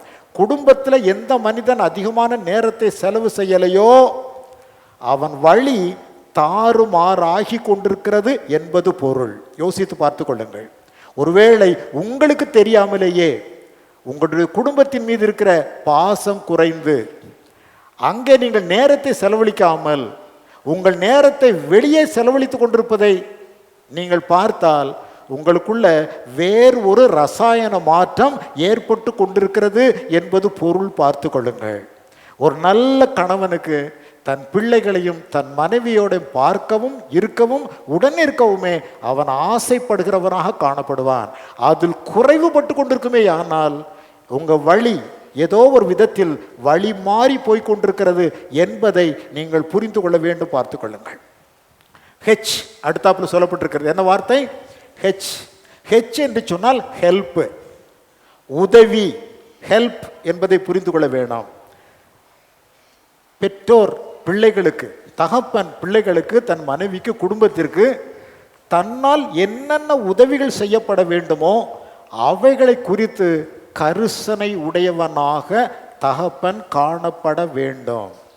என்னமோ வந்தோம் என்னமோ போனோம் என்று இராதபடிக்கு அவன் குடும்பத்தின் தேவைகள் குறித்து அவன் எப்பொழுதும் கரிசனை உடையவனாக காணப்பட வேண்டும். மனைவியை பார்த்து என்ன வேண்டும் கேட்குறதை வாங்கி கொடுக்க, கேட்குறதை கொடுக்க. ஒருவேளை வாங்கி கொடுக்க முடியவில்லை என்று சொன்னால் நன்றாக பேசி கன்வின்ஸ் பண்ண, இப்படியாக உதவி செய்கிற அந்த நிலையிலே நாம் பார்ப்போமே. ஆனால் கன்வின்சிங் பவர் இருக்கிற நேரத்தில் வாங்கி கொடுத்துடணும்.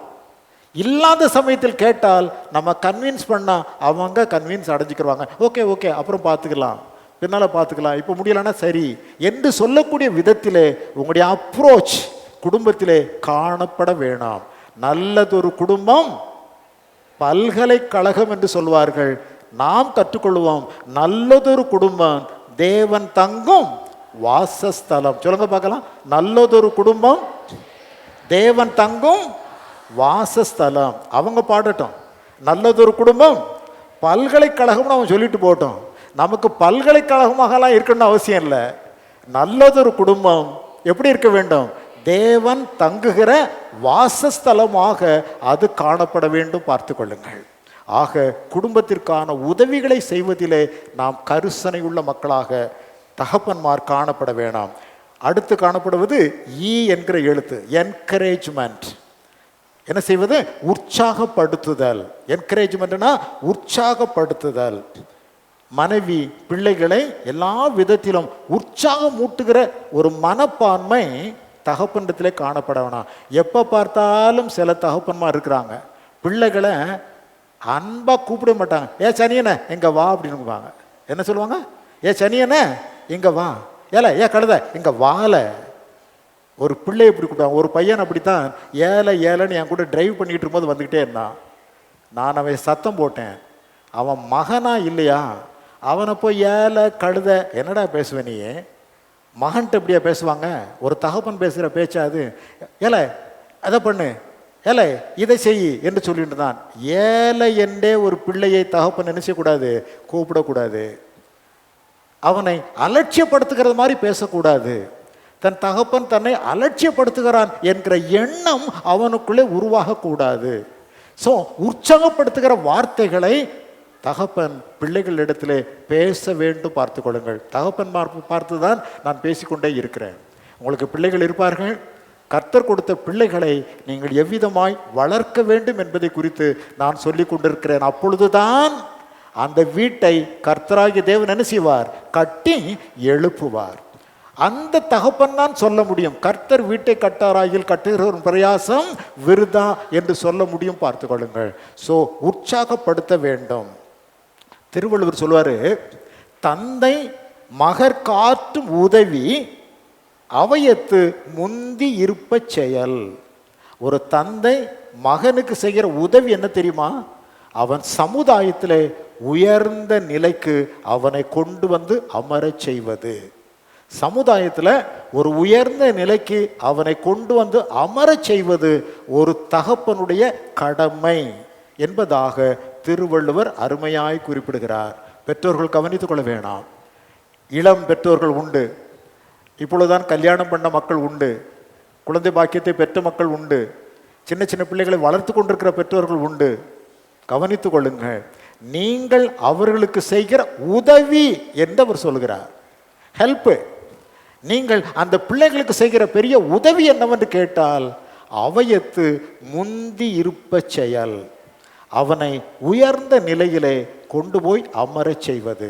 ஸோ பெற்றோர்கள் தங்களுடைய பிள்ளைகளின் வளர்ப்பிலே மிகுந்த கரிசனையோடும் உண்மையோடும் நீங்கள் காணப்பட வேண்டாம். நல்ல கல்வியை கொடுக்க வேண்டாம். ஒரு நல்ல கல்வியை நீங்கள் கொடுத்து விட்டால் நீங்கள் எதையும் அந்த பிள்ளைகளுக்கு சேர்த்து வைக்கணுங்கிற அவசியம் கூட இல்லை. அவன் தன்னை பார்த்து கொள்வான். நீங்கள் கொடுக்குற நல்ல கல்வி, நீங்கள் அவர்கள் கொடுக்குற நல்ல ஒழுக்கம், நீங்கள் குடும்பத்திலே காண்பிக்கிற அந்த அன்பு அவர்களை சமுதாயத்திலே சிறப்புடையவர்களாக வாழ்வதற்கான வழிவகைகளை உண்டாக்கிவிடும். பார்த்து கொள்ளுங்கள். ஒரு பிள்ளை சமுதாயத்தில் சிறப்பாக இருக்க வேண்டுமையானால் தகப்பனை பார்த்து தான் அவன் நடந்து கொண்டே இருப்பான். அவ்விதமாக பிள்ளைகளை வளர்க்கிறதான பொறுப்பு நமக்கு இருக்கிறது என்பதை புரிந்து கொள்ள வேணும். ஆர் இறுதியாக எழுத்து என்ன எழுத்து? ஆர். ஃபாதர்ல FATHER. எஃப் என்பது ஃபெய்த், ஏ என்பது அக்செப்டன்ஸ், டி என்பது டைம் மேனேஜ்மெண்ட், டைம், ஹெச் என்பது ஹெல்ப், இ என்பது என்கரேஜ்மெண்ட், ஆர் என்பது ரிசோர்ஸ். என்னது? ரிசோர்ஸ். ஒரு குடும்பத்திற்கு என்ன தேவையோ அவைகளை நன்றாய் விசாரித்து கொடுப்பது தகப்பனின் கடமை. ஒரு குடும்பத்திற்கு என்ன தேவை, நம்முடைய குடும்பத்தை நடத்துவதற்கு என்ன தேவை, அந்த தேவைகளை சந்திப்பதிலே அவன் கரிசனை உடையவனாக விளங்க வேண்டாம். தன்னுடைய மனைவியினுடைய கண்கள் குடும்பத்தின் தேவைக்காக அக்கம் பக்கம் பார்க்காத நிலையிலே நீங்கள் குடும்பத்தை நடத்த அறிந்திருக்க வேண்டும். அன்றைக்கெல்லாம் கணவனுக்கு தான் இந்த பொறுப்புகள் எல்லாம். இன்னைக்கு மனைவிமாரும் வேலைக்கு செல்றாங்க. மனைவி வேலைக்கு சென்று சம்பாதித்து கொண்டு வருவாள், இவன் நல்லா தண்ணி அடித்து எல்லாத்தையும் காலி பண்ணிக்கிட்டே இருப்பான். அப்படி செய்கிற குடும்பங்கள் ஒரு நாளும் தலைத்து நிற்பதில்லை. பார்த்து கொள்ளுங்கள்.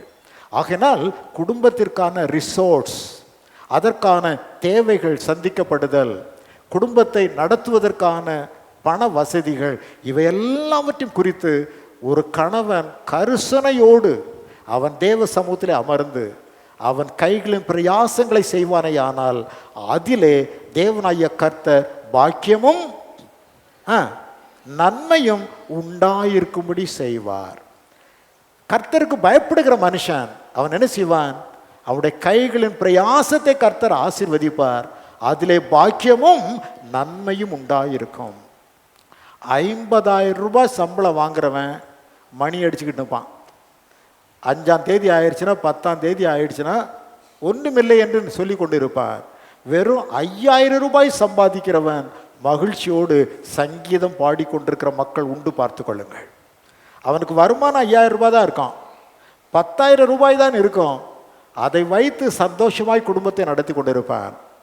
1,00,000 ரூபாய் சம்பளம் வாங்குவான். குடும்பத்தில் மகிழ்ச்சியும் இருக்காது, சந்தோஷம் இருக்காது.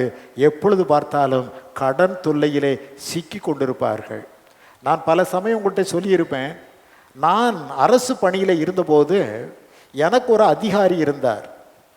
நான் அப்பொழுது அவருக்கு அடுத்த நிலையிலே பணியாற்றி கொண்டிருந்தேன். நாங்கள் ஒரு 10 பேர் ஒரு ரூமில் ஒரு 6-7 பேர் உட்கார்ந்துருப்போம். அவர் ஒரு ஆஃபீஸர், அவருடைய மனைவி டீச்சர், அவருடைய மகன் ஒரு பேங்கில் வேலை பார்த்துக்கிட்டு இருந்தான். அவருடைய மகள் ஒருத்தி காருண்யா யூனிவர்சிட்டியில், தினகரன் யூனிவர்சிட்டியில் அவள் ப்ரொஃபஸராக இருந்தாள். ஒரு மகள் மாத்திரம் படித்து கொண்டிருந்தாள். நான் சொல்றது புரியுதா? அவர் ஒரு ஆஃபீஸர், அவருடைய மனைவி ஒரு டீச்சர், அவருடைய மகன் ஒரு பேங்கில் வேலை பார்த்து கொண்டிருந்தான். அவருடைய மூத்த மகள் காருண்யா யூனிவர்சிட்டியில் ப்ரொஃபஸர். ஒரு மகள் மாத்திரம் CA படித்து கொண்டிருந்தாள். அவர் என்ன செய்வார் தெரியுமா? டெய்லி காலையில் வந்து சீட்டில் உட்கார்ந்த உடனே, friends, if there are persons who lend loan please tell me அப்படின்னு சொல்லிட்டு தான் உட்காருவார். யாராயிலும் கடன் கொடுக்கிறவர்கள் தெரியும் என்றால் முதல்ல எனக்கு சொல்லுங்க என்று சொல்லிவிட்டு தான் அவர் சீட்டில் அமருவார். ஏன்னா அவ்வளவு பணங்கள் வந்தும் செலவழிக்க அறியாமல் செலவழிப்பதினாலே வறுமை, எப்பொழுது பார்த்தாலும் பண தேவைகள், பண தேவைகளை சந்திக்க முடியாத சூழ்நிலைகள், தேவனாகிய கர்த்தர் நாம் ஒவ்வொருடைய கரத்தின் கிரியைகளையும் ஆசீர்வதிப்பதற்கு போதுமானவர். அவருக்கு முன்பதாக நாம் எவ்வளவு பணம் வைத்திருக்கோம் என்பது முக்கியமல்ல, அந்த பணத்தை எவ்விதம் சம்பாதிக்கிறோம், அந்த பணத்தை எவ்விதமாய் செலவழிப்பதற்கு நாம் முற்படுகிறோம் என்பதை கர்த்தராகிய தேவனுடைய கண்கள் நோக்கி கொண்டே இருக்கிறது. அவர் நம்மை ஆசீர்வதிக்கிற தேவன். அல்லேலூயா. அவர் நம்மை ஆசீர்வதிக்கிற தேவன். ஆசீர்வாதம் என்பது வடக்கே இருந்தும் தெற்கே இருந்தும் அல்லது மேற்கே இருந்தும் கிழக்கே இருந்தும் வராது. ஆசீர்வாதம் எங்கிருந்து வரும்? மேலிருந்து வரும். அல்லேலூயா. ஆசீர்வாதம் எங்கே இருந்து வரும்? வடக்கே இருந்து வருமா? தெற்கே இருந்து வருமா? மேற்கே இருந்து வருமா? கிழக்கே இருந்து வருமா? ஆசீர்வாதம் எங்கே இருந்து வரும்? தேவனிடத்திலிருந்து வரணும். தேவனிடத்திலிருந்து வருகிற ஆசீர்வாதம் துன்பத்தையும் சஞ்சலத்தையும் தராது, அது சமாதானத்தை உண்டு பண்ணும். பார்த்து கொள்ளுங்கள். ஸோ கொஞ்சம் வருமானமாக இருந்தாலும் அதை தேவ சமூகத்தில் வைத்து, ஆண்டவரே இந்த வருமானத்தை எங்கள் குடும்பத்திற்கு போதுமானதாக நீர் ஆசீர்வதித்து அதிலே மீதியான துணிக்கைகளையும் எடுக்க வேண்டும் என்று சொல்லி ஆண்டவரிடத்தில் ஒப்படைத்து நாங்கள் ஜெபித்து உங்களுடைய பணங்களை வைத்து குடும்பத்தை நடத்துவீர்களேயானால் தேவனாகிய கர்த்தருடைய ஆசீர்வாதம் அதன் மீது அமர்ந்திருப்பதை நீங்கள் காண முடியும். என் வீட்டில் ஒரு டப்பா ஒன்று வச்சுருக்கிறேன். ஒரு டப்பா, முன்பு ஒரு டப்பா இருந்தது. அதில் இந்த வாசகத்தை எழுதி ஒட்டியிருப்பேன், கர்த்தருக்கு பரிசுத்தம். என்ன வாசகம்? கர்த்தருக்கு பரிசுத்தம், ஹோலினஸ் அன்டு த லார்ட். இப்போ இருக்கிறது ஒரு சைனா கிளேயில் இருக்கிற ஒரு பாத்திரம். என்னுடைய பேத்தி எனக்கு ஆசையாய் வாங்கி கொடுத்த ஒரு பாத்திரம் அது. இப்போ அதுதான் உள்ளே இருக்குது. அதில் தேவனுக்காக நான் செலுத்த வேண்டியதெல்லாம் அதில் கொண்டு போட்டுருவேன். ஞாயிற்றுக்கிழமை மக்கள் கொடுக்குற காணிக்கையை மட்டும்தான் எனக்கு தேவைக்கும் எடுத்துக்கொண்டு மற்ற காரியங்களுக்கும் செலவு செய்வேன். மற்ற நேரங்களில் அந்த காணிக்கை பையில் போடுற காசை தவிர்த்து, வாழ்க்கையில் எங்கே போனாலும் சில பேர் காணிக்கலாம் கொடுப்பாங்க, ஒரு சிங்கிள் நயா பைசா நான் எனக்கென்று வைத்து கொள்ள மாட்டேன். கொண்டு வந்து அந்த பெட்டிக்குள்ளே போட்டுவிடுவேன், அந்த டப்பாய்க்குள்ளே போட்டுருவேன். அதில் எப்போவுமே காசு கடந்துக்கிட்டு இருக்கோம். ஒரு ஊழியக்காரர் வந்தாலோ, ஒரு ஊழியத்திற்கான மக்கள் தேவைக்கென்று வந்தாலோ, பலவிதமான தேவைகள் உண்டு. அதற்கெல்லாம் அதிலிருந்து எடுத்து கொடுப்பேன். பார்த்து கொள்ளுங்கள். ஒன்று தெரியுமா, அந்த டப்பா என்றைக்குமே காலி ஆகிறதில்ல. அந்த டப்பா என்றைக்குமே என்ன செய்யறதில்ல? காலி ஆகிறதில்ல. நீங்களும் கர்த்தருக்கு பரிசுத்தம் என்று சொல்லி உங்கள் வீட்டிலே வைத்திருப்பீர்களேயானால் அது நிரம்பி கொண்டே இருக்கும். அது நிரம்புகிறது என்றால் என்ன அர்த்தம்? உங்களுக்கு வெளியே தேவைக்கு அதிகமான காரியங்களை கர்த்தர் கொடுத்து கொண்டிருக்கிறார் என்பது பொருள். பார்த்து கொள்ளுங்கள்.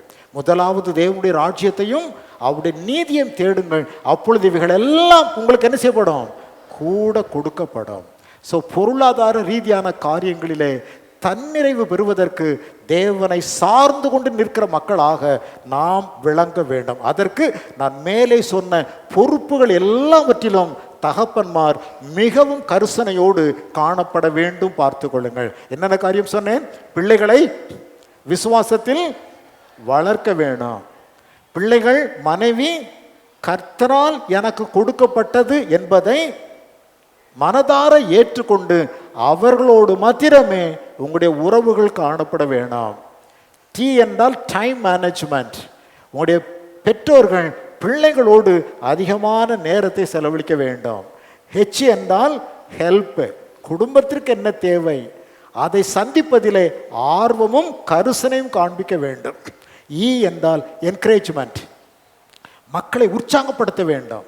உங்களுடைய பிரசன்னம், உங்களுடைய வார்த்தைகள் எப்போ பார்த்தாலும் திட்டிக்கிட்டே இருக்கிறது, எப்போ பார்த்தாலும் சனியனே சனியனேன்னு சொல்லிட்டு இருக்கிறது, எப்போ பார்த்தாலும் நாய் கழுத பேயின்னு பிள்ளைகளை திட்டுறது, கடைசியில் அது நாயாவே போயிடும், கடைசியில் அது பேயாவே மாறி போய்விடும். பார்த்துக்கொள்ளுங்கள். கடைசியில் தலையிலையும் மார்பிலையும் அடித்து கொண்டு என் பிள்ளை கெட்டு போயிட்டானே, என் பிள்ளை கெட்டு போயிட்டானே.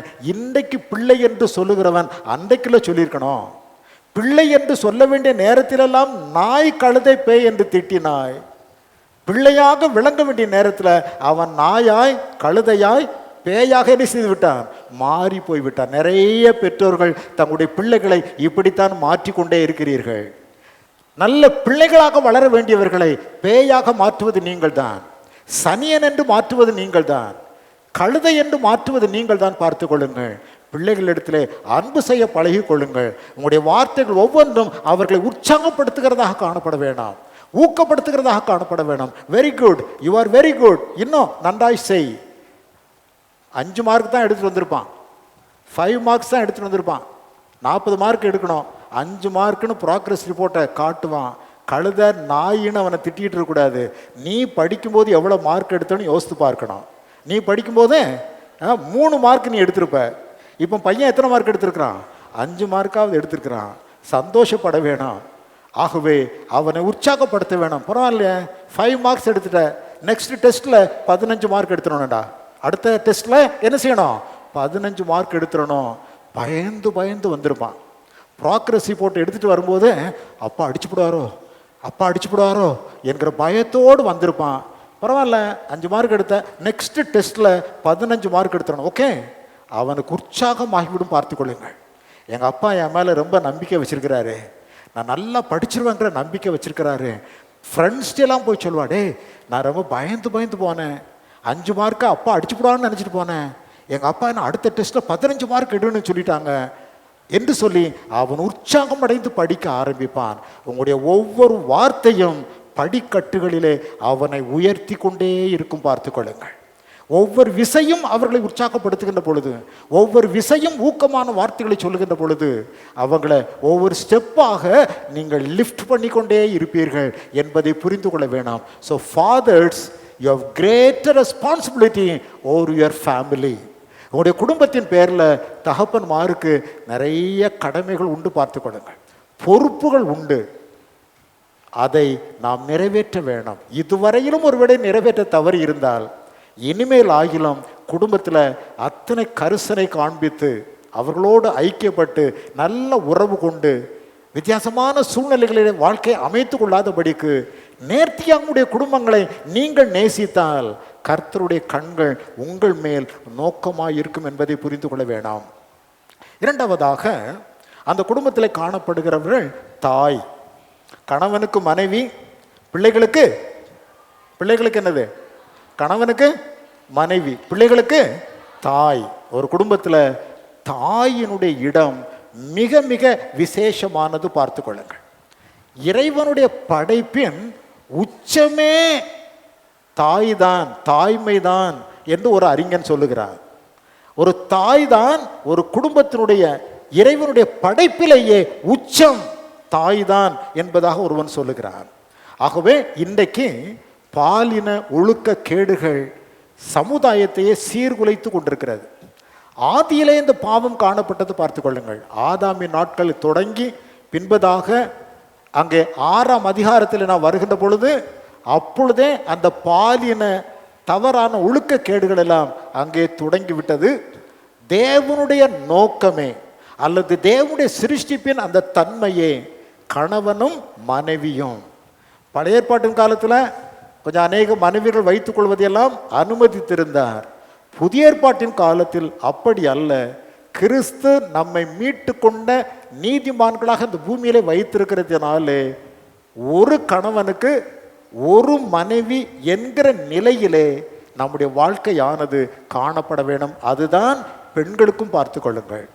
பெண்களுக்கு தன் கணவனோடு மாத்திரமே உறவு என்பது காணப்பட வேண்டாம். கணவனும் மனைவியுமாக இணைந்து நிற்பதுதான் குடும்பம். அவர்களுடைய இணைப்பினாலே பிள்ளைகள் பெற்றெடுக்கப்பட வேண்டும். ஆகவே ஒரு தாய்க்கு குழந்தைகளை பெற்றெடுப்பது மாத்திரம் பெரிய பொறுப்பு அல்ல. அந்த பிள்ளைகளை பராமரிப்பதில் தாய்க்கு இருக்கிறதான அந்த ஒரு பொறுப்பு ஈவன் தகப்பனு கூட இல்லை. ஏனென்றால் எப்பொழுது பார்த்தாலும் பிள்ளைகள் தாயோடு தான் அதிகமான நேரத்தை செலவழித்து கொண்டிருக்கும். தகப்பன் வேலைக்காக போய்விடுவான். இன்றைக்கு பெண்களும் வேலைக்கு போகின்றார்கள். இருப்பினும் சின்ன பிள்ளைகள் நீங்கள் பாருங்கள், தகப்பனோடு அட்டாச்சாக இருக்கிறத விட தாயோடு பிள்ளைகள் ரொம்ப அட்டாச்சாக இருக்கும். ஆகவே சிறு வயதிலிருந்தே பிள்ளைகளுடைய வளர்ப்பிலே தாய்மைக்குத்தான் மிக அதிகமான பங்குண்டு. பார்த்து கொள்ளுங்கள். ஒரு தாய் இருந்தார்கள்.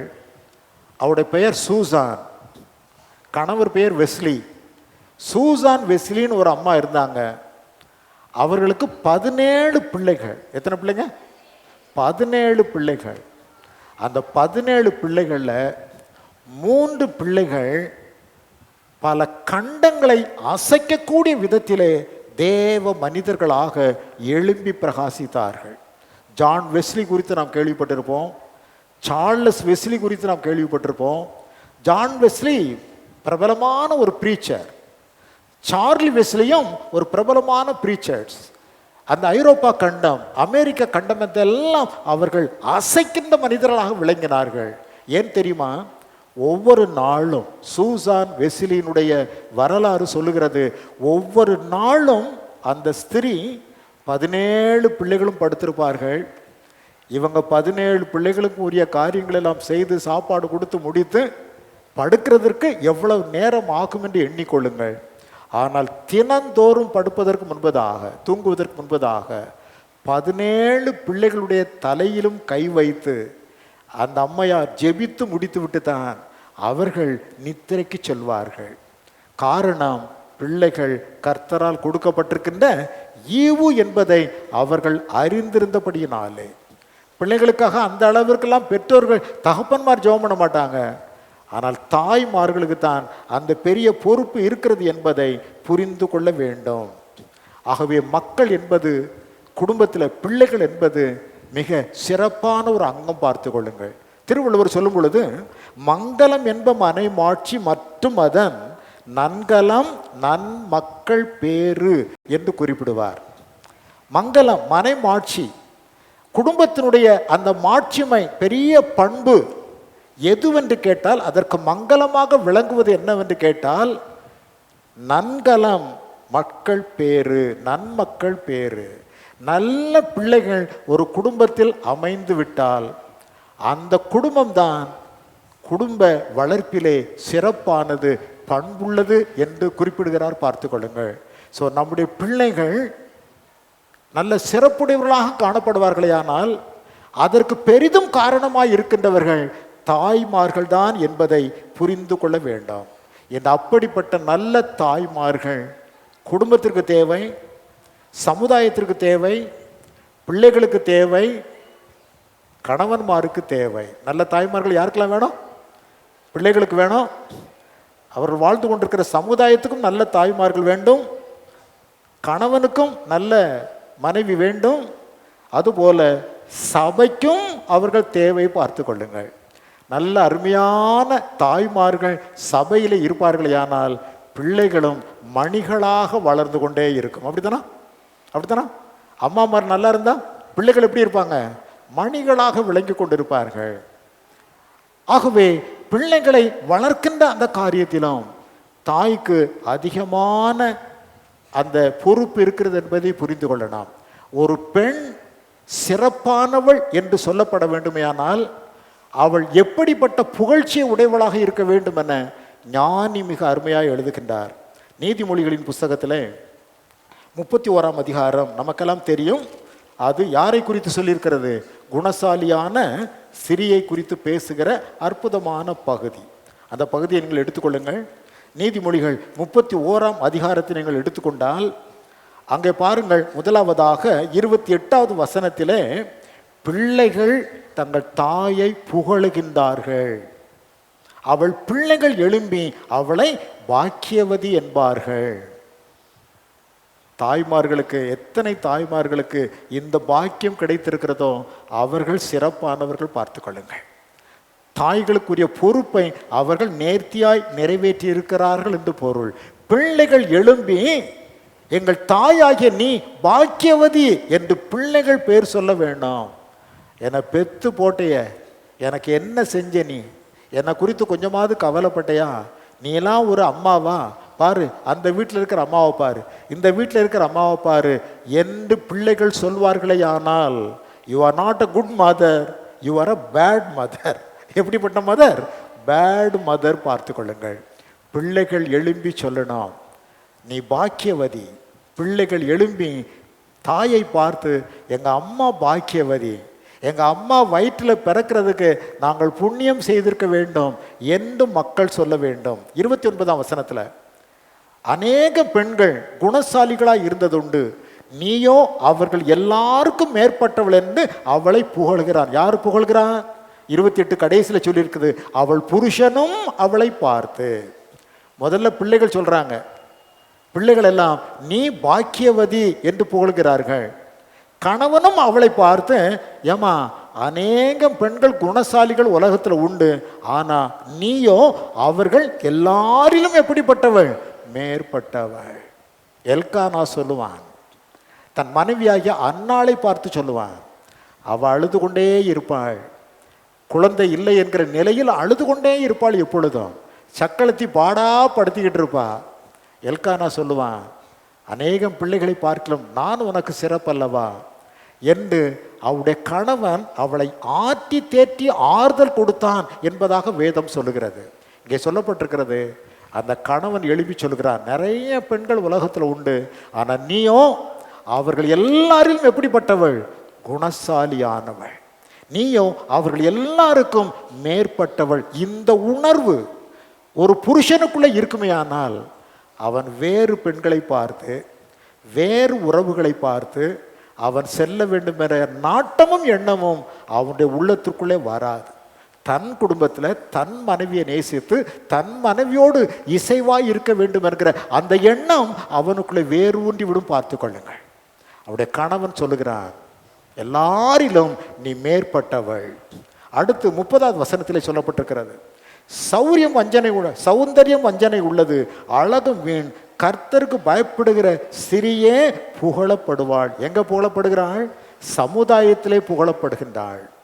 போக்கிலும் வரத்திலும் இருக்கிற மக்கள் எல்லாம், அந்த அம்மாவா அற்புதமான பெண் அவர்கள், அந்த அம்மாவா ஏழைகளுக்கு இறங்குகிறவர்கள், அந்த அம்மாவுடைய பிள்ளைகளா நல்லா வளர்த்துருக்குறாங்க, அவருடைய கணவனா சபையின் மூப்பர்கள் மத்தியிலே உயர்ந்த ஸ்தானத்திலே நிற்கின்றான் என்று சமுதாயத்திலே இருக்கிற மக்கள், ஏன்னா அவங்க கர்த்தருக்கு பயப்படுகிற பெண், சர்ச்சுக்கு போகிறாங்க, வாரந்தோறும் போவாங்க, ஜப கூட்டங்களில் கலந்துக்கிறாங்க, தேவனுக்காக இருக்கிறாங்க, அவர்கள் மிக அருமையான பெண் என்று சொல்லி அவள் வாழ்ந்து கொண்டிருக்கிற சமூகத்திலே சமுதாயத்திலே அவளுக்கு அப்படிப்பட்ட கீர்த்தி உண்டாயிருக்கிறது. பார்த்து கொள்ளுங்கள். கர்த்தருக்கு பயப்படுகிற அந்த ஸ்திரீ அவள் சமுதாயத்திலே அவள் மதிக்கப்படுகிறாள். அது மாத்திரமல்ல, 31ஆம் வசனம் சொல்லுகிறது, அவளுடைய கைகளின் கிரியைகள், அவளுடைய செய்கைகள் அவளுக்கு புகழ்ச்சியை கொண்டு வருகிறது. அவள் கைகளின் பலனை அவளுக்கு கொடுங்கள், அவளுடைய செய்கைகள் வாசல்களில் அவளை புகழ கடவது.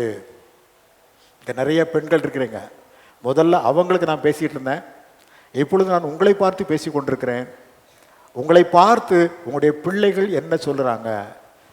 ஆமாம்மா, எங்கள் அம்மாவா எப்போ பார்த்தாலும் எரிச்சல் பட்டுக்கிட்டே இருப்பா, எப்போ பார்த்தாலும் துணத்துணன்கிட்டு இருப்பா, அவங்களை கவனிக்க மாட்டான், நான் என்ன கேட்டாலும் அவன்கிட்ட ஒன்றும் கிடைக்காது என்று மக்கள் உங்களை குறித்து சொல்லுகிறார்களா? இல்லை என்றால் எங்கள் அம்மா எங்கள் மேலே ரொம்ப அன்பு அவர்களுக்கு இருந்தால் கொடுத்துருவாங்க, இல்லைனாலும் இன்னொரு தடவை வாங்கி தர்றேன்னு சொல்லுவாங்க, எங்கள் அம்மா ரொம்ப அன்பானவர்கள் என்று உங்களுடைய பிள்ளைகள் உங்களை புகழ்கின்றார்களா? உங்களுடைய கணவன் உங்களை பார்த்து என்ன சொல்லுகிறான்? அது கிடக்குது, அவளை யார் கண்டான் என்று அவனை அசட்டை பண்ணுகிறானா? என் மனைவிக்கும் உண்டான், ரொம்ப அருமையான பெண், ஆண்டவர் கொடுத்த ஈவு என்று நீங்கள் கணவனால் புகழப்படுகிறீர்களா? அது மட்டுமல்ல, சமுதாயத்திலே உங்களை குறித்து மக்கள் என்ன சொல்லுகின்றார்கள்? சமுதாயத்திலே சொல்லுகிறது மாத்திரமல்ல, உங்களுடைய கைகளின் கிரியைகள் உங்களுக்கு எவ்விதமான புகழ்ச்சியை உண்டு பண்ணி கொண்டிருக்கிறது. தாய்மார்கள் கவனத்தோடு இருக்க வேண்டும், பார்த்து கொள்ளுங்கள். அப்படிப்பட்ட புகழ்ச்சியை பெற்றிருக்கிற பெண்கள் தான் குணசாலியான ஸ்திரீ என்று சொல்லப்பட்டிருக்கிறது. அந்த குணசாலியான ஸ்திரீகளாலே தான் தேவனுக்கும் தேவனுடைய திருச்சபைக்கும் சமுதாயத்திற்கும் குடும்பத்திற்கும் எல்லாவற்றிற்கும் அங்கே நற்கீர்த்தி பிறக்கிறது என்பதை புரிந்து கொள்ள வேண்டாம்.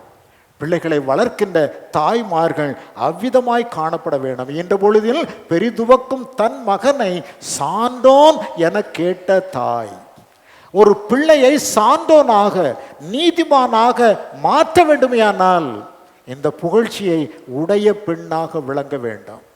அவ்விதமான புகழ்ச்சி உடைய பெண்கள் தங்களுடைய பிள்ளைகளை லகுவாக தேவனுடைய பாதையிலே நடத்தி விடுவார்கள், லகுவாக தங்களுடைய குடும்பத்தை ரட்சிப்புக்குள்ளே நடத்தி விடுவார்கள். அவருடைய சந்ததிகள் சந்ததியாக குடும்பம் தலை துவங்கும் என்பதை மறந்துவிடக்கூடாது, பார்த்து கொள்ளுங்கள். ஸோ குடும்பத்தினுடைய வளர்ச்சியிலே பெண்களுக்கு மிகுதியான பங்கு உண்டு என்பதை மறந்துவிடவே கூடாது. தகப்பனுக்கு ஃபாதர் என்கிற அந்த வார்த்தையிலேயே எல்லா விதமான பொறுப்புகளும் அடங்கியிருக்கிறது. மனைவிக்கும் சமுதாயத்திலே, குடும்பத்திலே, கணவனுக்கு முன்பதாக, பெற்றோருக்கும் பிள்ளைகளுக்கு முன்பதாக மிகப்பெரிய கடமைகள் இருக்கிறது. Now I come to children. வேதம் பிள்ளைகளை குறித்தும் அதிகமாக பேசுகிறது, பார்த்து கொள்ளுங்கள். இந்த பிள்ளைகள் எப்படிப்பட்டவர்களாக இருக்க வேணும் தெரியுமா? பெற்றோருக்கு மிகுந்த மரியாதையை கொண்டு வருகிற, கனத்தை கொண்டு வருகிற பிள்ளைகளாக அமைந்து விட வேணும். இந்த பிள்ளைகளை குறித்து நாம் சிந்திக்கிற வேளையில் மனிதனுடைய வாழ்வின் பருவம் என்ன என்பதை குறித்து நான் உங்களுக்கு சுட்டி காண்பிக்க வேண்டும். சுமார் 5 பருவங்கள் வாழ்க்கையை பொதுவாக 5 பருவங்களாக பிரிக்கின்றார்கள். இந்த பருவத்தில் ஏதோ ஒரு இடத்துல இங்கே இருக்கிற மக்கள் உட்கார்ந்துருக்கிறீங்க. நான் சொல்ல போகிற 5 பருவங்கள் ஒரு மனிதனுடைய வாழ்வின் 5 பருவங்களில், 5 காலங்களில் ஏதோ ஒரு காலத்தில் நீங்கள் உட்கார்ந்துருக்கிறீங்க. ஆகவே அந்த காலத்தில் உங்களுடைய நிலை எப்படி இருக்கிறது என்பதை சிந்தித்து பார்க்க வேணாம். முதலாவது அந்த பருவம் என்பது குழந்தை பருவம். அதுக்கு பேர் என்ன பேர்? முதற் பருவத்துக்கு பேர் என்ன பேர்?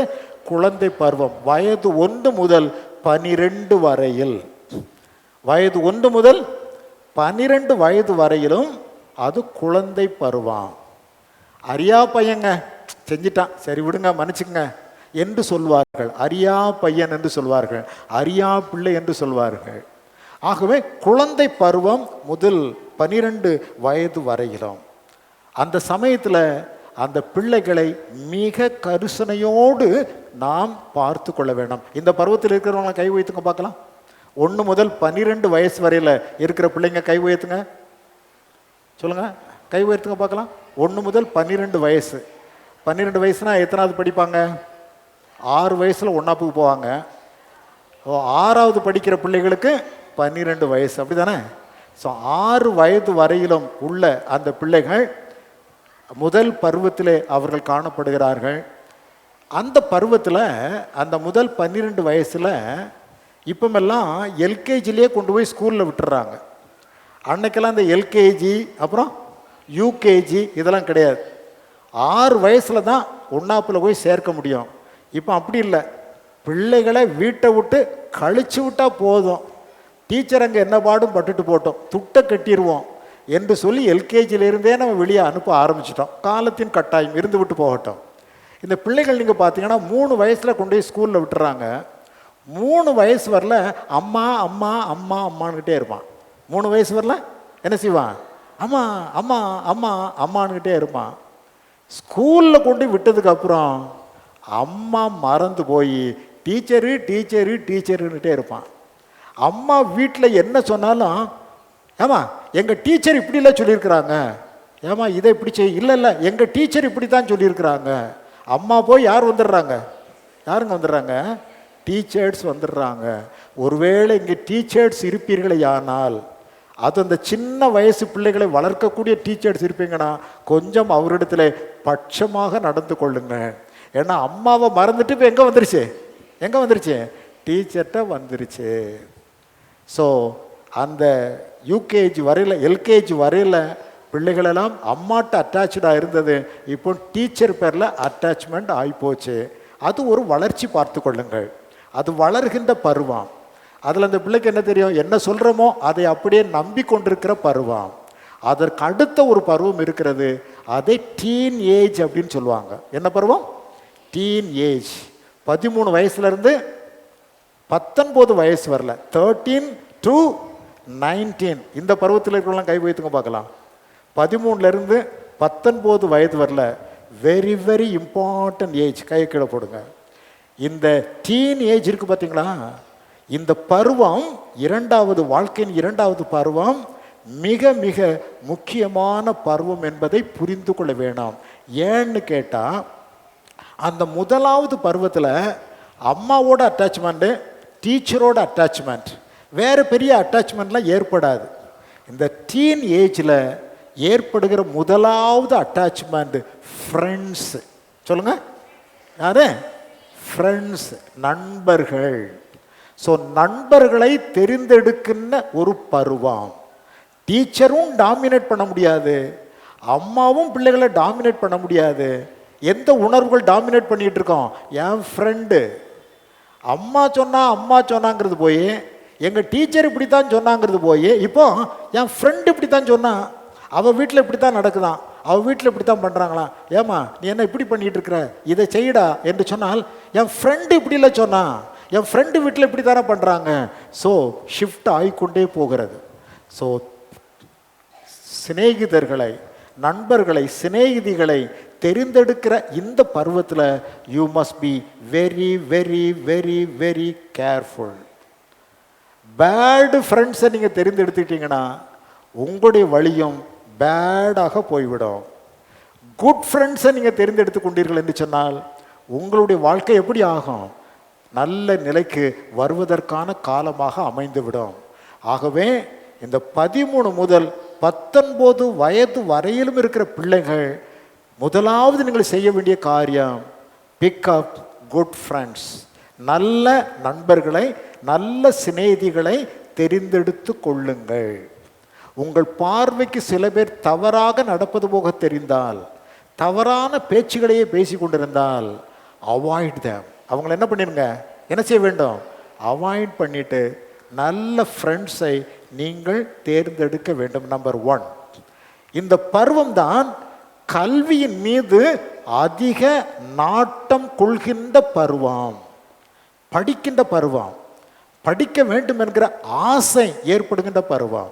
19 வயசு அப்படின்னு சொன்னால் கிட்டத்தட்ட எங்கே வந்துடுறோம்? +2 டைமுக்கு வந்துடுறோம். அப்படித்தானா? 13 வயசுல இருந்துன்னா 6வது 7வது வகுப்புல இருந்து 11வது வகுப்பு வரையில் இருக்கிற அந்த இடைப்பட்ட பருவம். இந்த பருவத்திலே தான் கல்வியின் மீது நாட்டம் ஏற்பட வேண்டும். ஆமென். இந்த பருவத்தில் கல்வியின் மீது உங்களுக்கு நாட்டம் ஏற்படலைனா, கல்வியின் மீது ஆசை ஏற்படலைனா, நல்ல கல்வி கற்க வேண்டும் என்கிற வைராக்கியம் ஏற்படவில்லை என்று சொன்னால் பின்பதாக நீங்கள் வாழ்க்கையில் ஷைன் பண்ண முடியாது. ஆகவே டீனேஜ் பருவத்தில் முதலாவது நல்ல நண்பர்கள், உங்களை ஊக்குவிக்கக்கூடிய, உற்சாகப்படுத்தக்கூடிய, நல்ல காரியங்களில் ஈடுபடக்கூடிய நண்பர்களை தெரிந்தெடுக்கணும். 2வது, கல்வியில் ஆர்வம் பெருக வேண்டும். 3வது, வாழ்க்கையில் நம்பிக்கை கொடுக்கின்ற பருவம் இதுதான், பார்த்து கொள்ளுங்கள். வாழ்க்கையில் ஒரு நம்பிக்கை ஏற்படுத்தி கொடுக்கின்ற பருவம் அந்த டீனேஜ் பருவம். அங்கே பலவிதமான ஃப்ரெண்ட்ஸு, பலவிதமான கல்வி காரியங்கள், புஸ்தகங்கள், இவையெல்லாவற்றையும் நீங்கள் ஆராய்ந்து படிக்கக்கூடிய அந்த ஒரு காலம் அது. அந்த சமயத்தில் நல்ல நம்பிக்கையை நீங்கள் உங்களுக்குள்ளே வளர்க்க வேண்டிய பருவம். என் வாழ்க்கை இப்படி அமைய வேண்டும், என் வாழ்க்கையில் நான் இப்படி காணப்பட வேணும், அவர்களைப் போல ஒரு உயர்ந்த நிலையை நான் வாழ வேண்டும், இப்படிப்பட்ட உயர்ந்த நிலைக்கு நான் செல்ல வேண்டும் என்கிற அந்த ஆசை, ஆவலை, நம்பிக்கையை உங்களுக்குள்ளே வளர்க்க வேண்டிய ஒரு பருவமாக அது காணப்படுகின்றது. அது மாத்திரமல்ல, பிள்ளைகள் பாதுகாப்பு உணர்வை அதிகமாய் தேடுகின்ற ஒரு பருவம் அது. பெற்றோருக்கு தான் அந்த பொறுப்பு. பார்த்து கொள்ளுங்கள், தங்களுடைய பெற்றோரிடத்தில் பாதுகாவல், செக்யூரிட்டி, அந்த செக்யூரிட்டி என்பதை தேடுகின்ற பருவம் டீன் ஏஜ் பருவம். குழந்தை பருவத்தில் அதை குறித்தாலும் அதுக்கு சிந்தனையே வராது, எப்படியோ அது பாட்டில் ஓடிக்கிட்டே இருக்கும். டீனேஜ் வந்த உடனே எங்கள் அப்பா இப்படி குடிகாரனாக இருக்கிறானே, எங்கள் அப்பா ஊதாரித்தனமாக இருக்கிறானே, எப்போ பார்த்தாலும் எங்கள் அம்மாவை அடித்து கொண்டிருக்கிறானே, எங்கள் அம்மா வீட்டை பற்றியே கவலைப்பட மாட்டேன்றாளே, எங்கே ஓடுறா அங்கே ஓடுறா இப்படி திரிகிறாளே, என் வாழ்க்கையில் எனக்கு என்ன பாதுகாப்பு இருக்கும் என்கிற பாதுகாப்பு உணர்வுக்குள்ளே வருகிற பருவம். ஆகையினால் டீனேஜ் பிள்ளைகளை கையிலே வைத்திருக்கிற பெற்றோர் அந்த பிள்ளைகளின் உள்ளத்திலே பாதுகாப்பு உணர்வை அதிகமாய் ஏற்படுத்த வேண்டும். எனக்கு ஒரு தாய் இருக்கின்றாள், எனக்கு ஒரு தகப்பன் இருக்கின்றான், என் தேவைகள் எல்லாவற்றையும் சந்திக்கக்கூடிய என் பெற்றோர் இருக்கின்றார்கள் என்கிற அந்த பாதுகாப்பு உணர்வை நீங்கள் பிள்ளைகளிடத்தில் ஊட்ட வேண்டிய ஒரு பருவம். பார்த்து கொள்ளுங்கள். 5வதாக, ரட்சிப்பிற்கு மிக மிக நல்ல பருவம் இந்த டீனேஜ் பருவம். இந்த டீனேஜ் பருவத்துக்குள்ளே வரும்போது ரட்சிப்பை குறித்து அறிந்து கொள்ளும் ஆற்றல் உண்டாக்கி விடுகிறது, சொல்வதை புரிந்து கொள்கிற ஆற்றல் உண்டாக்கி விடுகிறது. ஆகையினால் கிறிஸ்துனுடைய ரட்சிப்பை சுதந்திரித்து கொள்வதற்கு டீனேஜ் பருவம் மிக அற்புதமான பருவம். கையை உயர்த்தினீங்கள, 13 வயசுலேருந்து 19 வயசுல வரையில் கை உயர்த்தின பிள்ளைகள், நல்ல பருவம் இது. ஆண்டவருக்குள்ள ரட்சிப்பில், சத்தியத்தில், தேவனோடு ஐக்கியம் கொள்வதில், சபை உறவில் நீங்கள் உங்களை வளர்த்து கொள்ள வேண்டிய பருவம். ஆகவே உங்களை போன்று இருக்கிற இதே பருவத்தில் இருக்கிற மக்களை 13 முதல் 19 வயசில் இருக்கிற உங்களுடைய சிநேகிதர்கள், சிநேகிதிகளை எல்லாம் ரட்சிப்புக்குள்ளே நடத்துவதற்கான பருவமும் இதுதான். இந்த பருவத்தில் நீங்கள் என்ன சொல்கிறதோ அதை தான் அவங்க கேட்பாங்க, அவங்க சொல்கிறது தான் நீங்கள் கேட்பீங்க. நீங்கள் ரட்சிக்கப்பட்ட பிள்ளையாக இருந்தால் உங்களுடைய சிநேகிதர்களை ரொம்ப சுலபமாக ரட்சிப்பிற்குள்ளே வழி நடத்தி விடலாம். எந்த சபையில் டீனேஜ் பீப்புள் கர்த்தருக்கு பயந்தவர்களாக கர்த்தரை குறித்து சொல்ல ஆரம்பிக்கிறார்களோ அந்த சபையானது கிடு கிடு கிடு கிடு என்ன செய்யும், வளர்ந்து பெருகும். அந்த பருவத்திலே தான் ஆத்ம ஆதாயம் செய்வதற்கான ஒரு பெரிய நல்ல ஒரு பருவம் என்பதை பிள்ளைகள் அறிந்து கொள்ள வேண்டாம். முதலாவது பருவம் குழந்தை பருவம், அது அப்படியே போயிடும். அது பெற்றோர்கள் தான் நல்ல அன்பிலே வளர்க்க வேணும். அந்த குழந்தை பருவத்திலும் அம்மாவோடு டீச்சரோடு இருக்கின்றதான ஒரு பருவம். இரண்டாவது பருவத்திலே சிநேகிதர்களோடு தன் வாழ்வை அமைத்து கொள்கிற அந்த வாஞ்சையோடு, நம்பிக்கையோடு, பாதுகாப்பு உணர்வோடு ரட்சிக்கப்பட்ட பிள்ளைகளாக விளங்க வேண்டிய பருவம். மூன்றாவது பருவம் வாலிப பருவம். என்ன பருவம்?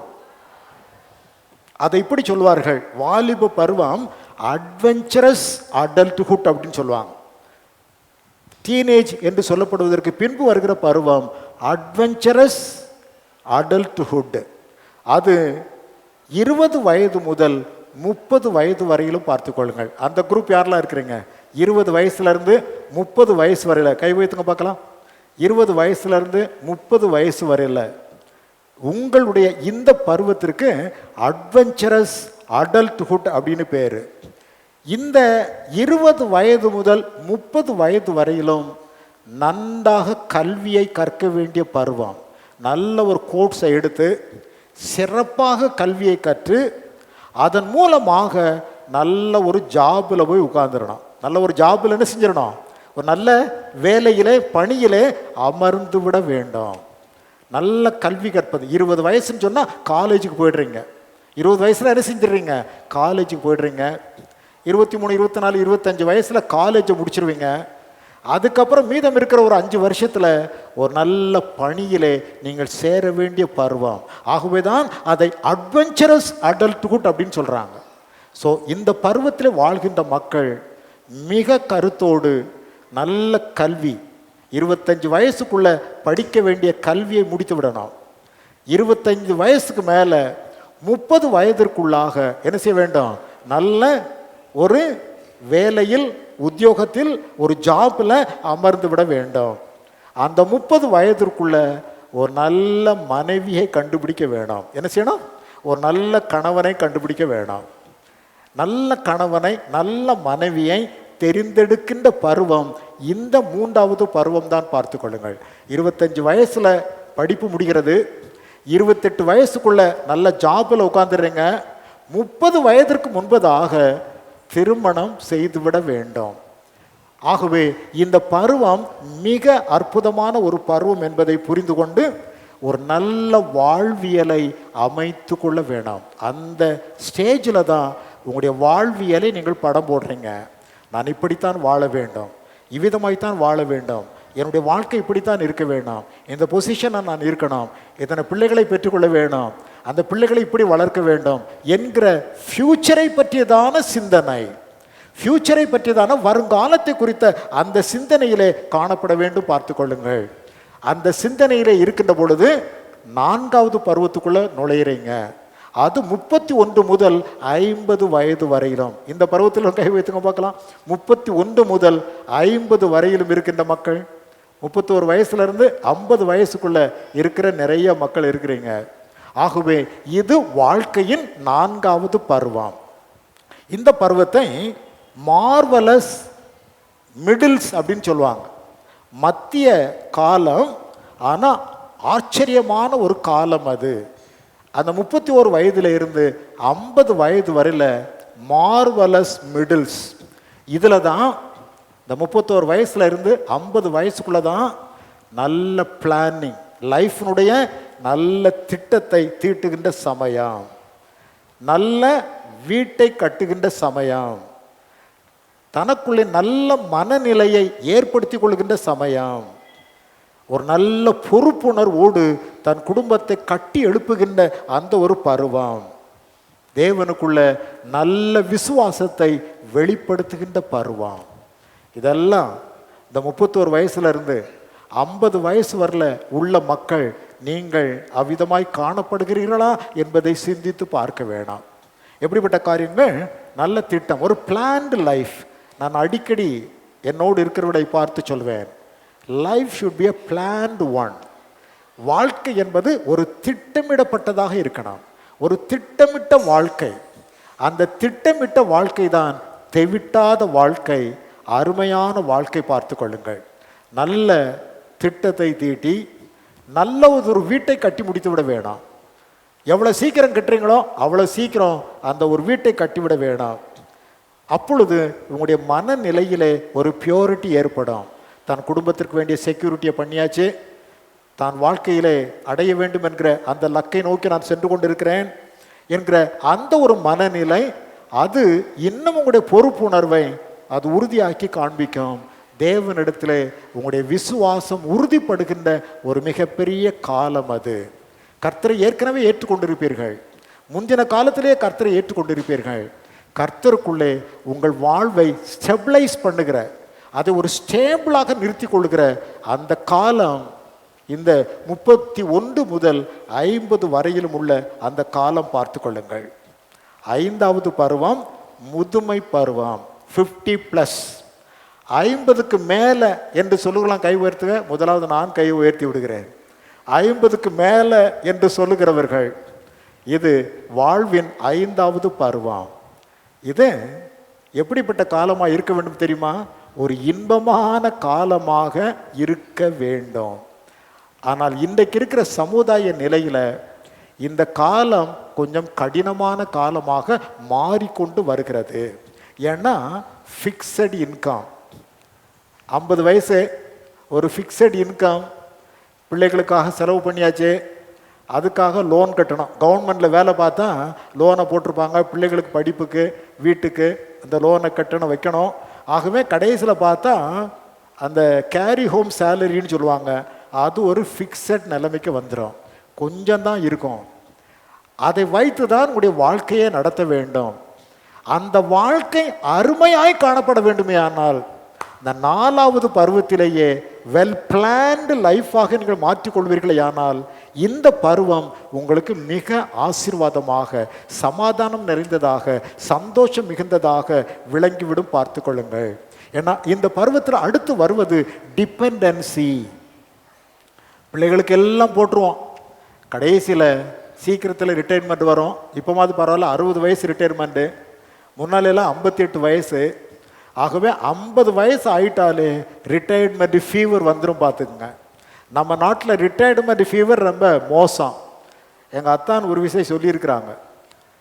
ஃப்ரெஞ்சு தேசத்தில் இருந்து, ஃப்ரான்ஸில் இருந்து அவங்க ஃபேக்ட்ரியில் ஒருவர் வேலைக்கு வந்திருக்காரு. விஷயம் என்னமோ ஒரு பேர், அவங்க சொன்ன ஞாபகம் எனக்கு இருக்குது. ஃப்ரான்ஸ் நாட்டிலேருந்து வந்த ஒரு மனிதன். அப்போ இவங்க ஃபேக்ட்ரியில் ஒருவருக்கு ரிட்டையர்மெண்ட்டு. ஒருவருக்கு ரிட்டையர் பண்ணோன்னா ஒவ்வொரு ஆள்கிட்டையாக பார்த்து சொல்லிட்டு வர்றாரு, நாளைக்கு நான் ரிட்டையர்ட் ஆக போகிறேங்க, நாளைக்கு நான் ரிட்டையர்ட் ஆக போகிறேங்க. உடனே இவங்களும் இவங்க பங்குக்கு, அப்படியா அப்படியா, அப்போ நீங்கள் என்ன செய்ய போகிறீங்க, அதுக்கப்புறம் என்ன பண்ண போகிறீங்க? அவனுக்கு ஏற்கனவே மன அழுத்தத்தில் வந்திருக்கிறான், இவங்க அதை அதிகமாக்குவாங்க. பார்த்துக்குங்க. நேரம் அந்த மனிதன் அந்த ஃப்ரான்ஸ்லேருந்து வந்த ஆள்கிட்ட போய் நிற்கிறான். உடனே I am going to retire tomorrow.